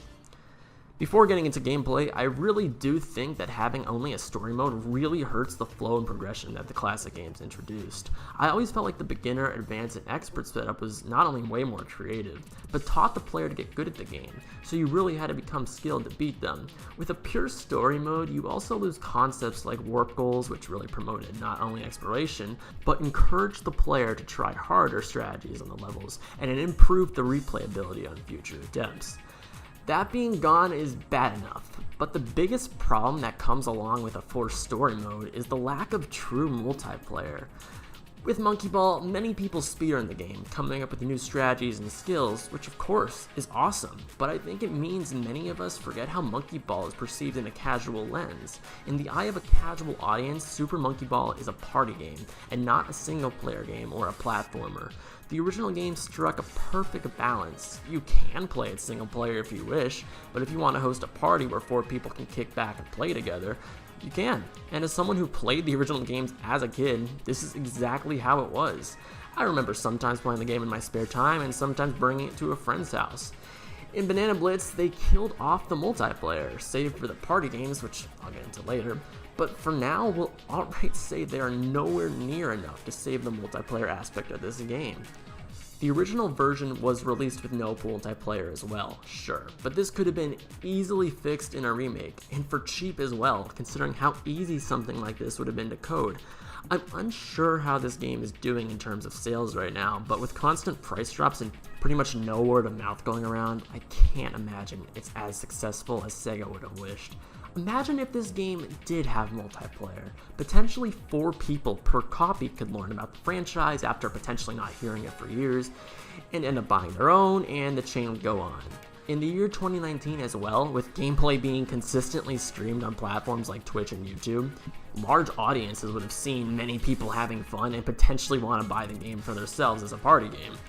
It's even worse when you realize that this game is on the Nintendo Switch. Considering the portability aspect, this ends up being such a wasted opportunity. Instead, the streams I've seen of this game are either awkwardly having people pass back and forth a controller, or focus purely on the mini-games if they wanted to play with people, which, as I've said, is really not enough to carry the game. I don't mean to keep harping on it, but it really is a major problem with the game, and did nothing but damage Monkey Ball's chance of being relevant again. Screw it. Since we're already here, let's just talk about the minigames. They're brutal. 5 years ago, this was really the focus of my review, for better or for worse. My biggest problem with them was the quantity and the quality. There were 50 minigames in the original, and they all controlled poorly, didn't make sense in the context of Monkey Ball, and were genuinely unfun to play. For BBHD, they cut out 40 of these minigames, which you may say is a step in the right direction, but I honestly don't think it makes the situation a lot better. Sure, it was nice not to have to play 50 for this review, but if you have a pile of garbage and remove a little bit of it, you're still left with some garbage. And I can't believe that I'm saying this, but I actually think that these games work better with motion controls. You can just tell these games were meant to be played with a Wiimote as a Wii launch title. So why were these even brought over? It's beyond me. Monkey Cursor is the closest one that comes close to being fun, but is plagued by awkward controls that were just shoehorned in to be played with a control stick. I can't stay on the path with them, I just can't. Funny enough, they actually brought back Monkey Snowboarding, which was actually the one game I commended in my shovelware review. Is this a coincidence? Most likely. Do I want to pretend like they actually watched my review and took criticism from it? Maybe. Unfortunately, as I've been saying, it's blatantly obvious that the controls were originally mapped for a Wiimote, as moving is extremely difficult, and therefore I don't even like this game here. Hurdle Race, which I once made fun of for the awkward Wiimote and nunchuck controls, actually probably controlled better with that. Instead, you just press L and R rapidly back and forth, like a cheap Mario Party minigame. Slingshot is virtually unplayable with stick controls. The only minigame that was even brought back from the classic games was Monkey Target, which feels really awkward and is extremely watered down. To tell you the truth, I can't make it to the platform once. I don't know if that's a me issue, but I don't know, it doesn't control well. The minigames just don't fit what a Monkey Ball game should be. Whack-a-mole? Really? Hammer throw? Where's Monkey Bowling and Monkey Race? Take a look back to Monkey Ball 1. There were 6 minigames, and each one genuinely feels like it belongs there. Not only do some rely on the physics and principles of the main game, such as race and bowling, but each one is creatively integrated and crafted around the monkey and the ball concept. These minigames get so far away from the idea that it's almost insulting. I honestly feel like Mario Party minigames have more depth than some of these. Now, this is easier said than done, but what I would have done is remove every minigame period and just remake 3 of the ones from the original game. It was fairly unanimous that the minigames were not great, so why force them into a remake and debatably make them worse? And yes, again, there's less, but it's essentially the same problem as the original, quantity over quality. Everything negative I've talked about so far begs the questions. First, if Sega was looking to port a Monkey Ball game, why did they port Banana Blitz and not a classic game? And second, if they had to port Banana Blitz, why did they not fix most of the issues that plagued the game? Well, at the end of the day, all I can do is offer my opinion combined with a few sources that we do have. From what we know about the game, there was a very limited time and budget for the development. According to an interview with the developer, this was the cheapest and quickest game they could have ported, with the least amount of effort. Now, this we don't know for sure, but rumors of a new Monkey Ball game and a trademark actually arose around the same time of the announcement of Rolled Out, which is a Monkey Ball spiritual successor on PC. Now, do I think the two are related? It's up for debate, we don't have any confirmation, and ultimately I'm unsure. On one hand, the way that most major corporations work, it's hard to imagine them straight up impulse lighting a project. On the other hand, this is Sega, who, aren't the most logical company and never have been, so who knows? I certainly don't. I do presume some people will say we should go easy on a game because of a low budget and rushed release, and as a game reviewer, I understand there is a line or morality in balancing on how other reviewers approach these types of situations. All I can do is offer my stance on it. Even if it seems harsh, this is a completed video game that was sold to me for money that I had to spend. Yes, it was $40 instead of $60, but $40 is much more significant than something like $10 or $20, and teeters on being a full-price game. Even then, I don't think that this game should have been worth $40. There isn't enough content. I never believed that a game's development history or issues should make it okay for its faults. It's a finished product that you can buy in stores that Sega put their name on. They could have delayed it or given it more money or pretty much anything to make it a better product, so no, I don't think we should go easy on it. I will say though, I think there is a fair distinction in this case of the game between the development team and the company who funded and planned the schedule of release, in this case being Sega. I can tell that the development team had passion and drive behind this game, but they really needed the support of Sega. So with this review, I want to emphasize yet again, I don't really think it was the development team's fault that this game is weak. I think if it were up to them, they would have wanted to just make a new Monkey Ball game. But instead, they had to work with what they had, make drastic workarounds, and shoehorn in ideas that didn't even really work in 2006, let alone in 2019. Because this could have been only one of the few chances that Monkey Ball even has left, and I think it was genuinely wasted. As for the main experience, I have lots of mixed feelings about it. To start, the game's controls aren't terrible, but I don't feel like it has the same precision that the classic games have. Turning always feels very sharp to me, but there's nothing I can say is legitimately bad about the pure movement. I think overall I can say there's times where it's actually legitimately fun, but at the same time, and I'll explain this furthermore, it's definitely a different type of fun than the classic era provided for me. One thing that is in this game's favor is the removal of motion controls, which wouldn't have been possible on modern hardware, of course. And this is a huge benefit to the game. It makes it playable. Unfortunately, you can really tell, though, that some levels were meant to be motion controlled, as some levels are stupid easy with a control stick, such as level 9-2, which is really late in the game, but is a joke. And that's just one example. I think it was a waste not to make new levels with this engine, or at least drastically rework some of them. I will note that some rails and stuff are changed overall, but not a lot's different. Back in the wee old ages of 2006, this was the first Super Monkey Ball game to have a jump button. In my original review, I went into the idea of it in a very cold manner, not being very open to it and outright dismissing it. Having a jump button does mean the level design has to change almost entirely from the early games. The original games, of course, were purely controlled with the control stick, as they were ported from an arcade machine. I actually thought the simple control led to more creative game design and made the levels feel more like puzzles that you had to learn to get good at. Banana Blitz introducing a jump button doesn't inherently make it bad, but changes the gameplay in a very different way. It ultimately feels more like a platformer to me than the arcade game I once loved it for. Also gone, which I'm guessing is related to the jump button, is the mini-map, which is one of those things you don't realize how much you need it until it's gone. Falling is very difficult without one. But the thing is, I never gave the jump button a chance back in 2015. I literally maybe played through 2 worlds in my shovelware review and not much more for my revisiting.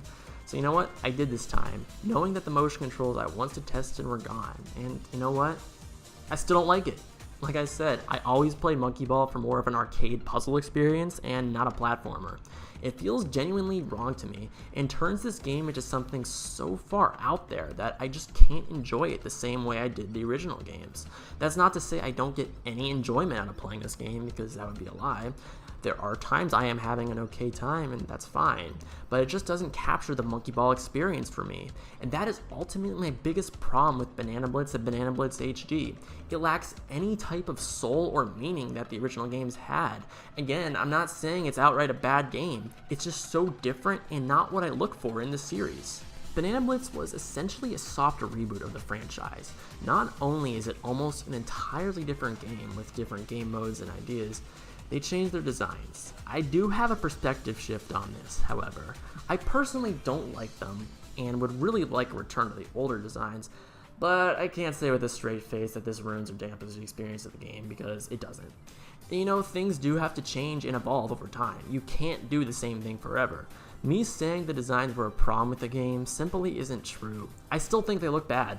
Aya looks way too happy, and Baby, well, looks ridiculous, and in the minigames looks even more ridiculous. Oh my god, what did they ever do to you? At least we have Tuxedo Baby. I guess while I'm here, I may as well just talk about the characters overall. This is another thing they changed from the classic games. The classic games had every character be even, meaning there was no advantage or disadvantage to who you chose. In this game, every character has different stats. Aya, of course, is well-rounded, Mimi is slightly faster and jumps slightly higher, Baby is pretty light and pretty fast, and actually in only one level can fit into a small groove to get a time advantage. This, as far as I remember, is the only instance in the game where a portion of the level is blocked off unless you use a particular character. I'm ultimately glad they didn't overdo that, but it's just so odd. It's literally flirted with once in the entire game. Gon is a nuisance to the player. He has terrible speed, is very heavy, and his jumps are terrible. There are some levels that are almost unplayable with him, which really has me wonder if they even playtested him. There are two new characters, Yan Yan and Doctor. Yan Yan was actually considered in the original game to be the best character due to her jumping ability and decent speed, and she's still pretty good here and pretty fun to play as. Doctor, he has a good top speed, but his jump is way too short. I don't recommend him. Plus, why is he just called Doctor when every other character has like a creative name? It pisses me off. New to the game, though, is a non-monkey character, being none other than Sonic the Hedgehog himself. He's pretty broken. He has an insane top speed and jump, and yeah, I guess he's actually pretty fun to play as, but it does remove some of the challenge. I really don't like his animations, or lack thereof, and it's really lazy. They just straight up stole the model from Sonic Generations, in my opinion. There's not even a jump sound effect from the classic Sonic games, which really does feel like a wasted opportunity. It feels more like a PC mod to me than an actual canon character the developers put in, and obviously this was done as a cash grab because Sonic sells and they really want this game to sell, and it was just lazy. They could have done this a lot better in my opinion. Why not have some Sonic themed worlds or have some Sonic songs in the game? If you wanted to make this a crossover, you should have gone a little further with it, and I think it's just a lazy cash grab in my opinion. Even if he is fun to play, it doesn't do the game any favors. And even worse, he's really unbalanced and overpowered, so everyone's going to use him if they're speedrunning it. I really don't think having 7 different characters in a game this relatively small was a great idea.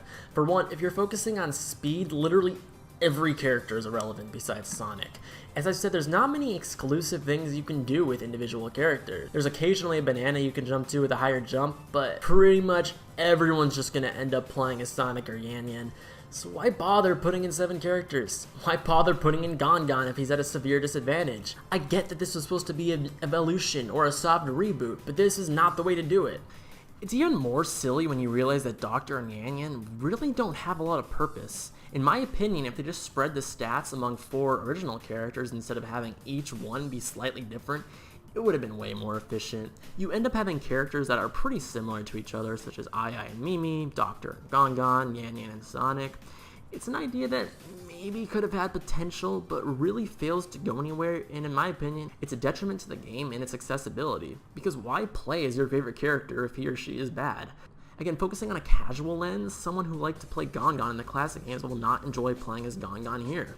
Someone who liked to play as Aya will struggle more if they chose Sonic. It's overcomplicated and doesn't really need to be, and shouldn't have even been introduced in the first place.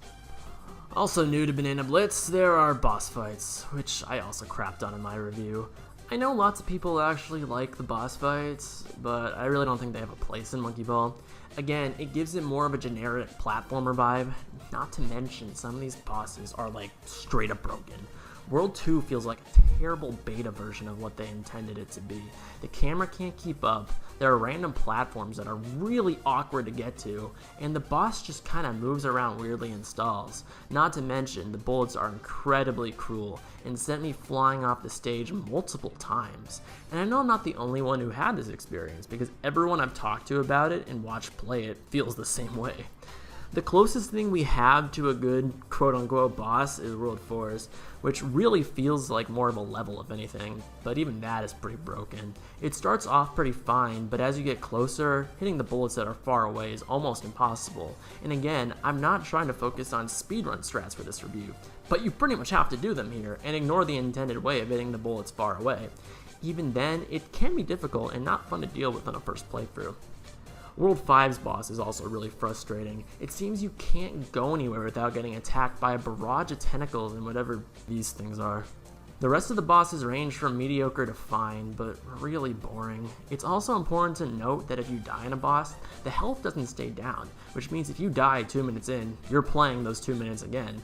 I guess I can see why some people may enjoy these if they didn't play the classic games, but I don't know, it slows the game down and feels like padding to me. Speaking of enemies, this game actually has enemies in it, which is very odd, but they aren't traditional enemies in the sense that you can't kill them. I like the idea of some of them, like the birds in World 1, which help make it feel more lively. Hell, I'll say in general the levels just feel more lively and more like an organic world than the classic games ever did. There are enemies, stuff like tree stumps, and good background designs, so I will give credit to the game where it deserves it. Like I said, it feels more organic than computer generated. Some of the enemies though really fail at being enemies, like these terribly programmed things that just run off the stage. Come on, this programming is just like a shovelware level of bad and embarrassing for a major corporation to release. The other enemies you can't kill, but they just kind of hang around and do nothing. They may as well have just been bumpers that move around. Speaking of bumpers, oh man, they really got carried away with these. They're littered almost everywhere, in places they really shouldn't even be. It feels like some intern found the copy and paste tool and just kind of had a blast. There are also these, oh my god, and these frickin' boost pads that I hate. Don't use them, just don't. My advice to you if you're playing this casually is just straight up ignore them and jump over every single one. Most of the time they just send you flying and you can't do anything about it, and it often just kills you. You can have them send you flying much less if you carefully approach them, but even then you still get yeeted lots of the time. I don't know if this was intended to be a trap, but even if it was, my god, what a cruel trap. It would have been fine on like one level, but considering they're pretty much everywhere in late game, it feels insane. It almost feels like they were smartly placed, but they messed up the physics on it or something, which, as I've said, really makes me question if these levels were play tested. And one level that backs my claim that these levels probably weren't is level 10.5. 10.5 is one of the hardest levels I have ever seen in a casual video game like this. It's nearly impossible. Doing this level without speedrunning strats, which only marginally help at best, is just brutal. I spent over an hour on this level on my first playthrough. I can't imagine how many kids, or hell, anyone who played this game just couldn't beat this. It's so wonky, and the collision, oh my god, the collision, it just kills it. Considering this level was fairly broken in the Wii version and wasn't fixed here, it really backs my claim that they didn't test some of these levels out.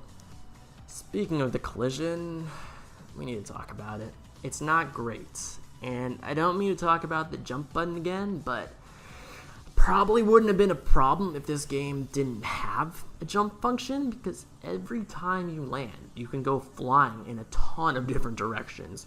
Floors genuinely feel weird in some levels. The bridges are terrible to go on, and there's cracks in the floor in World 4 that really should have just been part of the overall design and not actually have physics. It just bumps you up for some reason. Again, things that probably could have been found in playtesting if I found them on my first playthrough. And I need to talk about a massive problem with this game. At least on the Nintendo Switch version, you will drop inputs. It's not often, but it's a problem that really shouldn't exist, especially in Monkey Ball. I've been told it's part of the collision and not the control, so I'm not going to fault it on the control, but it's still a problem, even if it's only once out of every 100 jumps. it's still a jump you're dying on. As someone who did spend like 80 hours speedrunning this game, I never felt like the collision was even a bit consistent, making it really difficult to predict what will happen when you land. Some level design just feel really jank. 7-1 is unnecessarily difficult. There's like a funnel at the end, and getting through, at least with Baby, is really innate. Because of the collision, you will drop a lot of inputs and will often just not make the jump. Granted, weird levels are few and far between, but really makes the game feel awkwardly designed in my opinion. Also with the story mode, I don't think it had the best progression, honestly. I felt like Worlds 1 through 5 were really easy. Then the game's kind of difficult for a bit, and then World 10 is pretty hard, with 10-5 being almost impossible. I think if they're going to do Worlds, they probably should have paid more attention to the progression of the game. Overall though, I feel like once you beat it once, the game is pretty easily casually to play again, besides maybe like 2 levels. I never felt that way about Monkey Ball 1 or 2, for instance, which I still struggle with some levels I've been playing my whole life. It didn't need to be overly difficult, but a little more challenge for replayability would have been nice. One thing I actually think this game did better than the classic games was the bonus levels. They're actually fun. You go around collecting bananas with a counter. They don't repeat. They're not overly complicated like something like Fighters from SMB2. And yeah, they're good. And the bonus theme is awesome. But like anything with this game, there seems to be a problem. You can't access them, or the boss levels for that matter, from the main menu without beating 4 levels for the bonus world or 8 levels for the boss. I can't understand why they did this. It makes practicing them impossible unless you spent extra time to beat the levels. And that's another thing.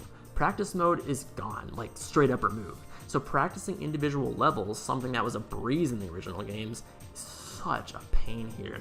Not to mention, if you practice any odd level and then try going back to the world later, say in a speedrun or just another casual playthrough, the menus will glitch unless you restart the world, which is really infuriating. Also stripped from this game was replays, which, yeah, this should have been here. It is true that modern consoles have replay functions built in, but they don't always work the most reliably. They're difficult to access, and the Switch specifically only saves like 30 seconds as of now, so levels that are up to 120 seconds, or hell, even 60 seconds, you can't fully save. I don't think in-console replays is a solid or even intended workaround for this issue. That's another thing with this game. Some of the levels are just so long, ignoring some speedrunning skips. But hell, even then, some levels don't have skips. And something like World 5-8 is just brutal to play. You literally just go up a spiral for eternity.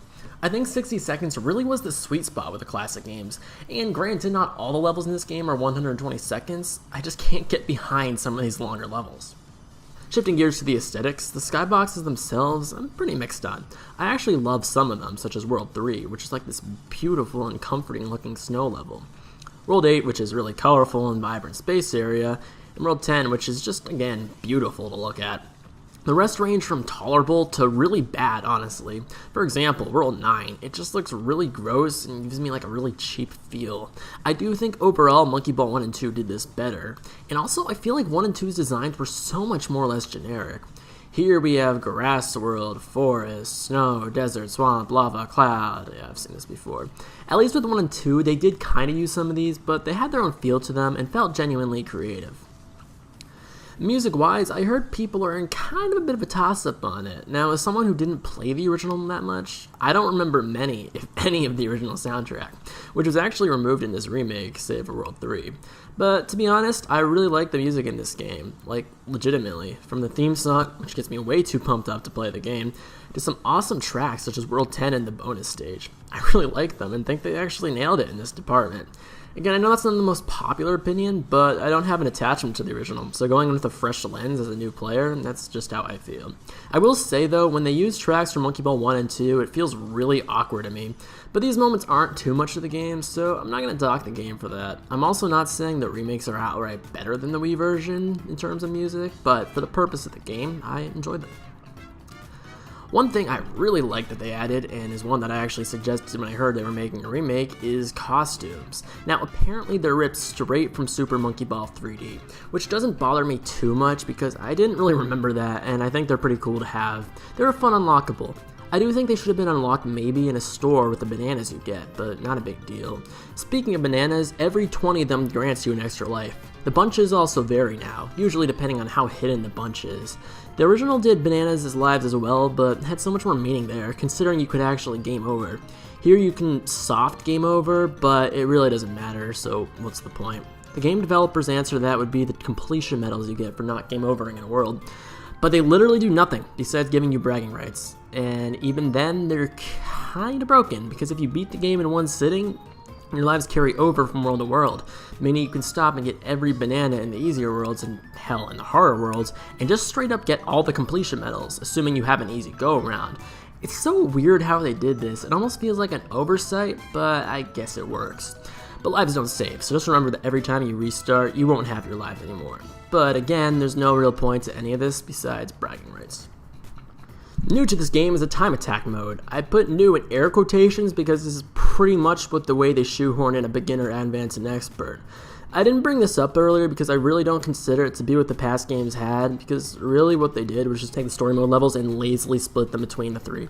Differences are your time is tracked overall, which is something new admittedly, and you can game over and run out of lives, plus you can't use Sonic, so it does spruce things up a bit, but it does feel a bit shoehorned in. What is cool about it is that there is a leaderboard, which does promote some replayability, so credit where credit is due.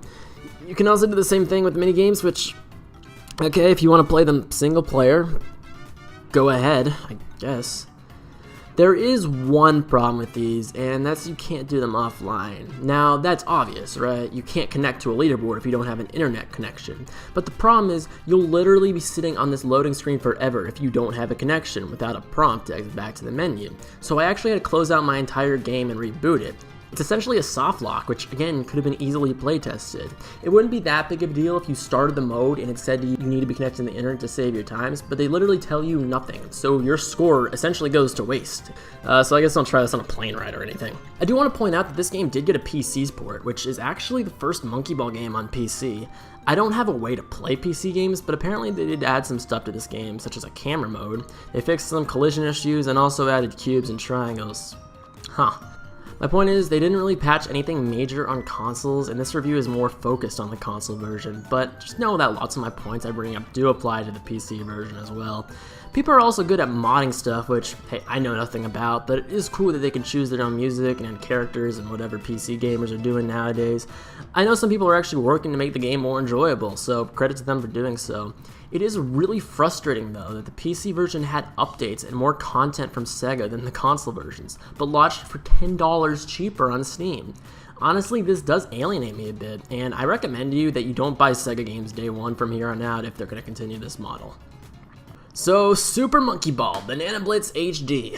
What do I think of it overall?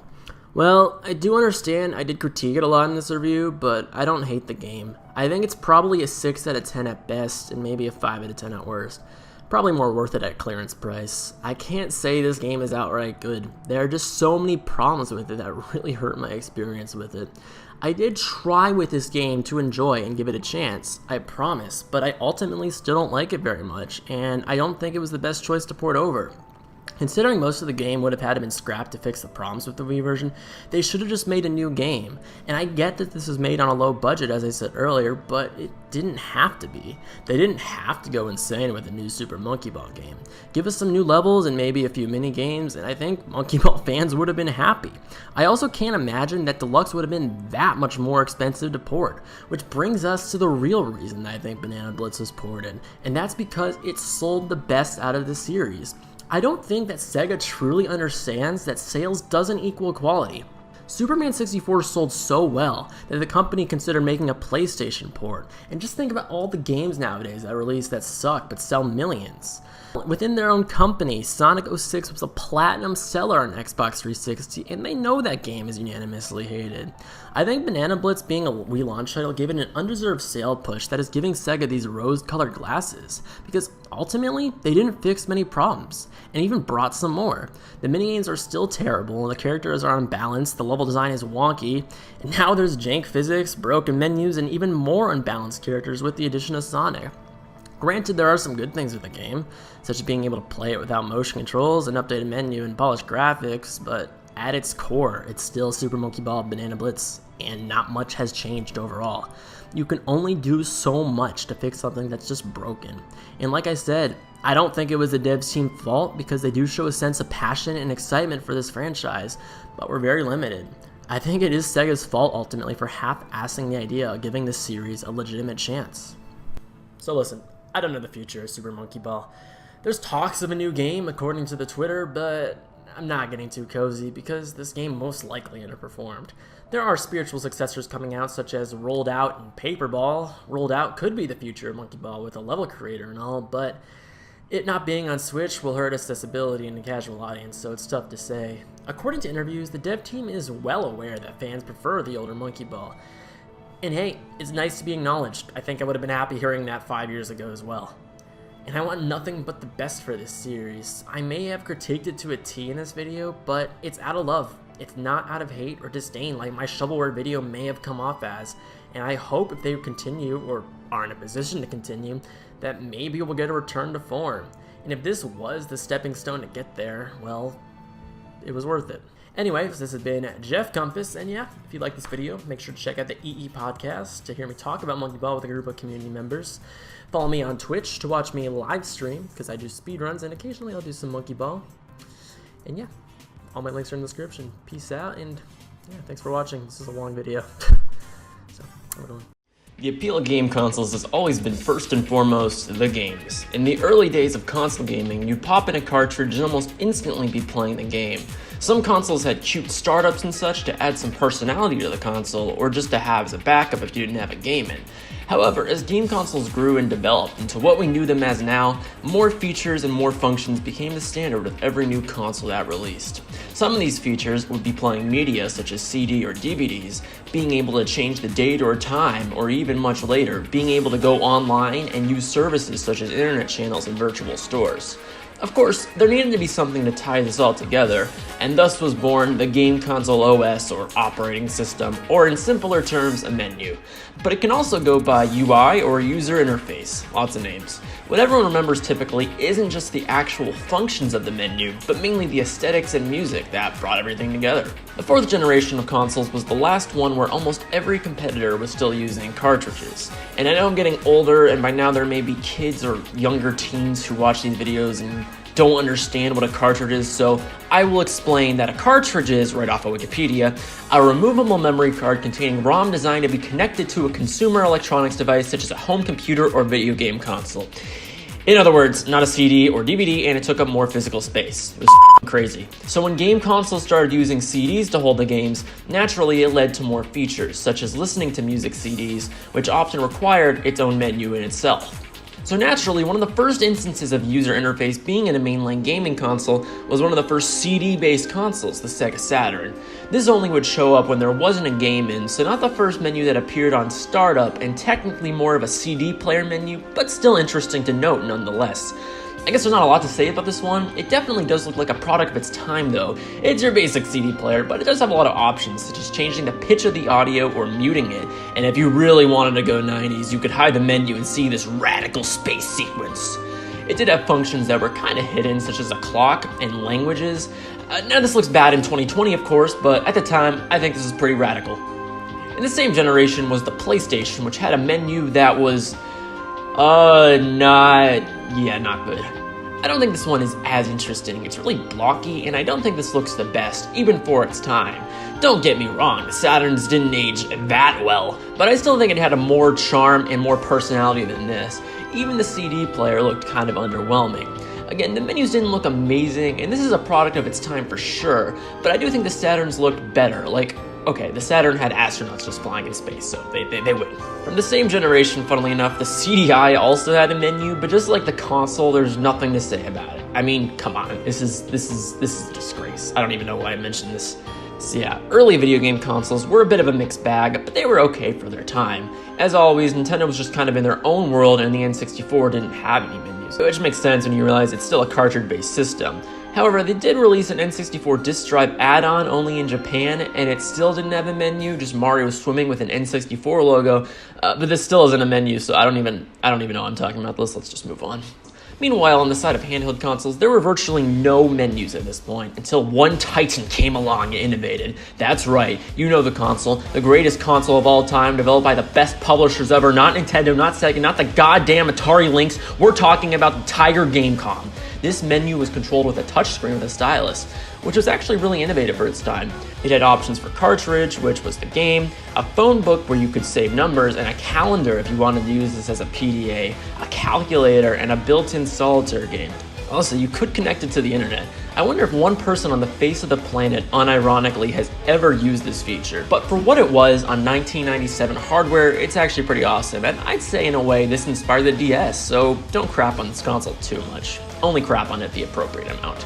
Alright, time for what I know best, the 6th generation of game consoles. The Sega Dreamcast was Sega's last console, of course, and I think they nailed the design of their last OS really well. Now, don't get me wrong, this is also definitely a product of its time as well, and there isn't a lot to talk about, but I do think it's a fairly cozy menu. Nothing insane, like I said, your pretty standard menu, but I think it was good for its time. One thing that does suck about some of these consoles that tell time is that every time you unplug them, you do have to re-enter the time, which if you're anything like me, you're moving stuff around often and have to set the time again every time you set it up, or heck, if you use a power surge and turn off your consoles, you have to redo it. It couldn't really be avoided, but I did think it was interesting enough to point out. This is the console I remember it with the most from my own personal experience. The PS2, of course, was after, and this has to be one of the most nostalgic menus of all time when you consider how damn popular this console was. This console was the first to play DVDs, which was huge at its time. I think this menu looks way better than the blocky PlayStation 1 OS. The memory card section looked really unique too. This has to be one of the things I remember the most. Again, not a lot to say about this, but I can't leave out the impact of the PS2 menu, since I do think this has to be one of the most iconic of all time. I do apologize for the section of this video not being that interesting, but the menus during the 6th generation were overall the same, and not a lot of innovation was going on here.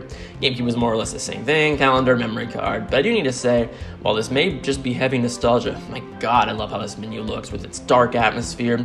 It's the perfect menu you want to see in the middle of a night starting a gaming session.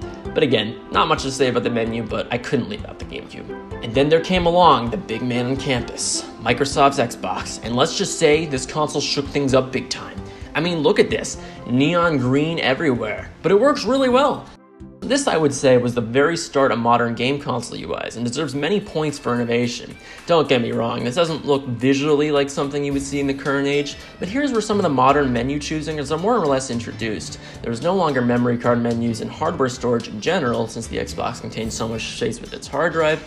It had auto turn-offs to conserve power, and of course internet options to connect to Xbox Live.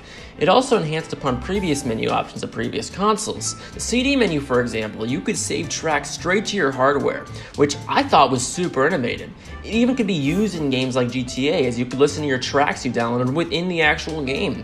This menu had a decent amount of options for DVDs, such as parental controls, although it is important to note that the Xbox cannot play DVDs without an add-on. Microsoft kickstarted the next generation off with the Xbox 360, and I have to say this menu is getting to a point where I possibly cannot talk about every nook and cranny, since this is when gaming interfaces really took off and became more PC-like. The internet was almost a necessity during this era, and therefore tons of apps, virtual stores, and what we all see today are just commonplace now. It's interesting to note that this console had multiple menu interfaces due to this being online, and meaning that updating was super easy for Microsoft to do. I will say, this is when I personally remember menus starting to become more annoying and intrusive. Constant updates and issues also came up if you didn't have internet access. Just to wrap up the whole Microsoft thing, the Xbox One, which came out in 2013, wasn't received too much more favorably. The menu is pretty similar, looked cleaner, and in the beginning took a lot of aspects of Windows 8, which was annoying, but again, it got updated pretty easily. Nintendo with the Wii actually developed a pretty nice menu and UI for it. The console is based around its Wiimote controller, and thus the menu had you point at it and choose a channel like you were going to watch TV. I love this aesthetic and idea. However, if you don't have a Wiimote and sensor bar, it does restrict you from accessing a channel. And sometimes when I'm feeling lazy, I don't want to raise my arm up after a long day or find batteries or anything. The console does support GameCube controllers, so I do wish they allowed you to just navigate the menu with this. Although you can use the less popular Wii Classic controller to navigate, but it's not as commonly found. I cannot understate the impact that this menu had on many people's childhoods. It's ripe for nostalgia, and some of the themes that were used in the menus became classics. The Wii even had apps such as a weather channel and news channel, which were, believe it or not, pretty big for 2006, an in-depth avatar creator, and even stuff like a voting channel. It even had an internet browser built in the later part of the console, which was pretty terrible, but novel for its time. I really do have so much respect for what Nintendo added to the Wii interface, as I felt like it did enrich my childhood and set the path for lots of future gaming menus to be. Then the Wii U came along. Okay, this menu wasn't that bad, but it's basically a clone of the Wii menu, but looks tackier and is really weird to navigate. Some menus, specifically the menu you update on, require the gamepad tablet, which is annoying since the tablet ran out of battery and died often, meaning you'd have to bust out your charger just to charge it to choose an update. Other than that, it didn't have a lot to say about it, besides that you can make folders to store your games, and you could do video chat with the gamepad. Did anyone actually do that? I don't know. I guess it wasn't the worst thing ever, though. Then the Nintendo Switch came along. Okay, this menu sucks. It's devoid of any personality or care and actually removes features that are standard in 2020. Game consoles don't need to have an internet browser or things like that, but this doesn't even have backgrounds or folders. I do enjoy minimalism, but this feels too simple. There's not a lot to say about it. It's not bad, it's functional, but feels like a step back, even when you compare it to their handheld consoles such as the 3DS and even DSi, which still contain a lot of personality and backgrounds and folders. And specifically, the 3DS actually took and improved upon the Wii's menus in a lot of ways. Lots of us have been waiting for an OS update since 2017, but unfortunately nothing has come along this way.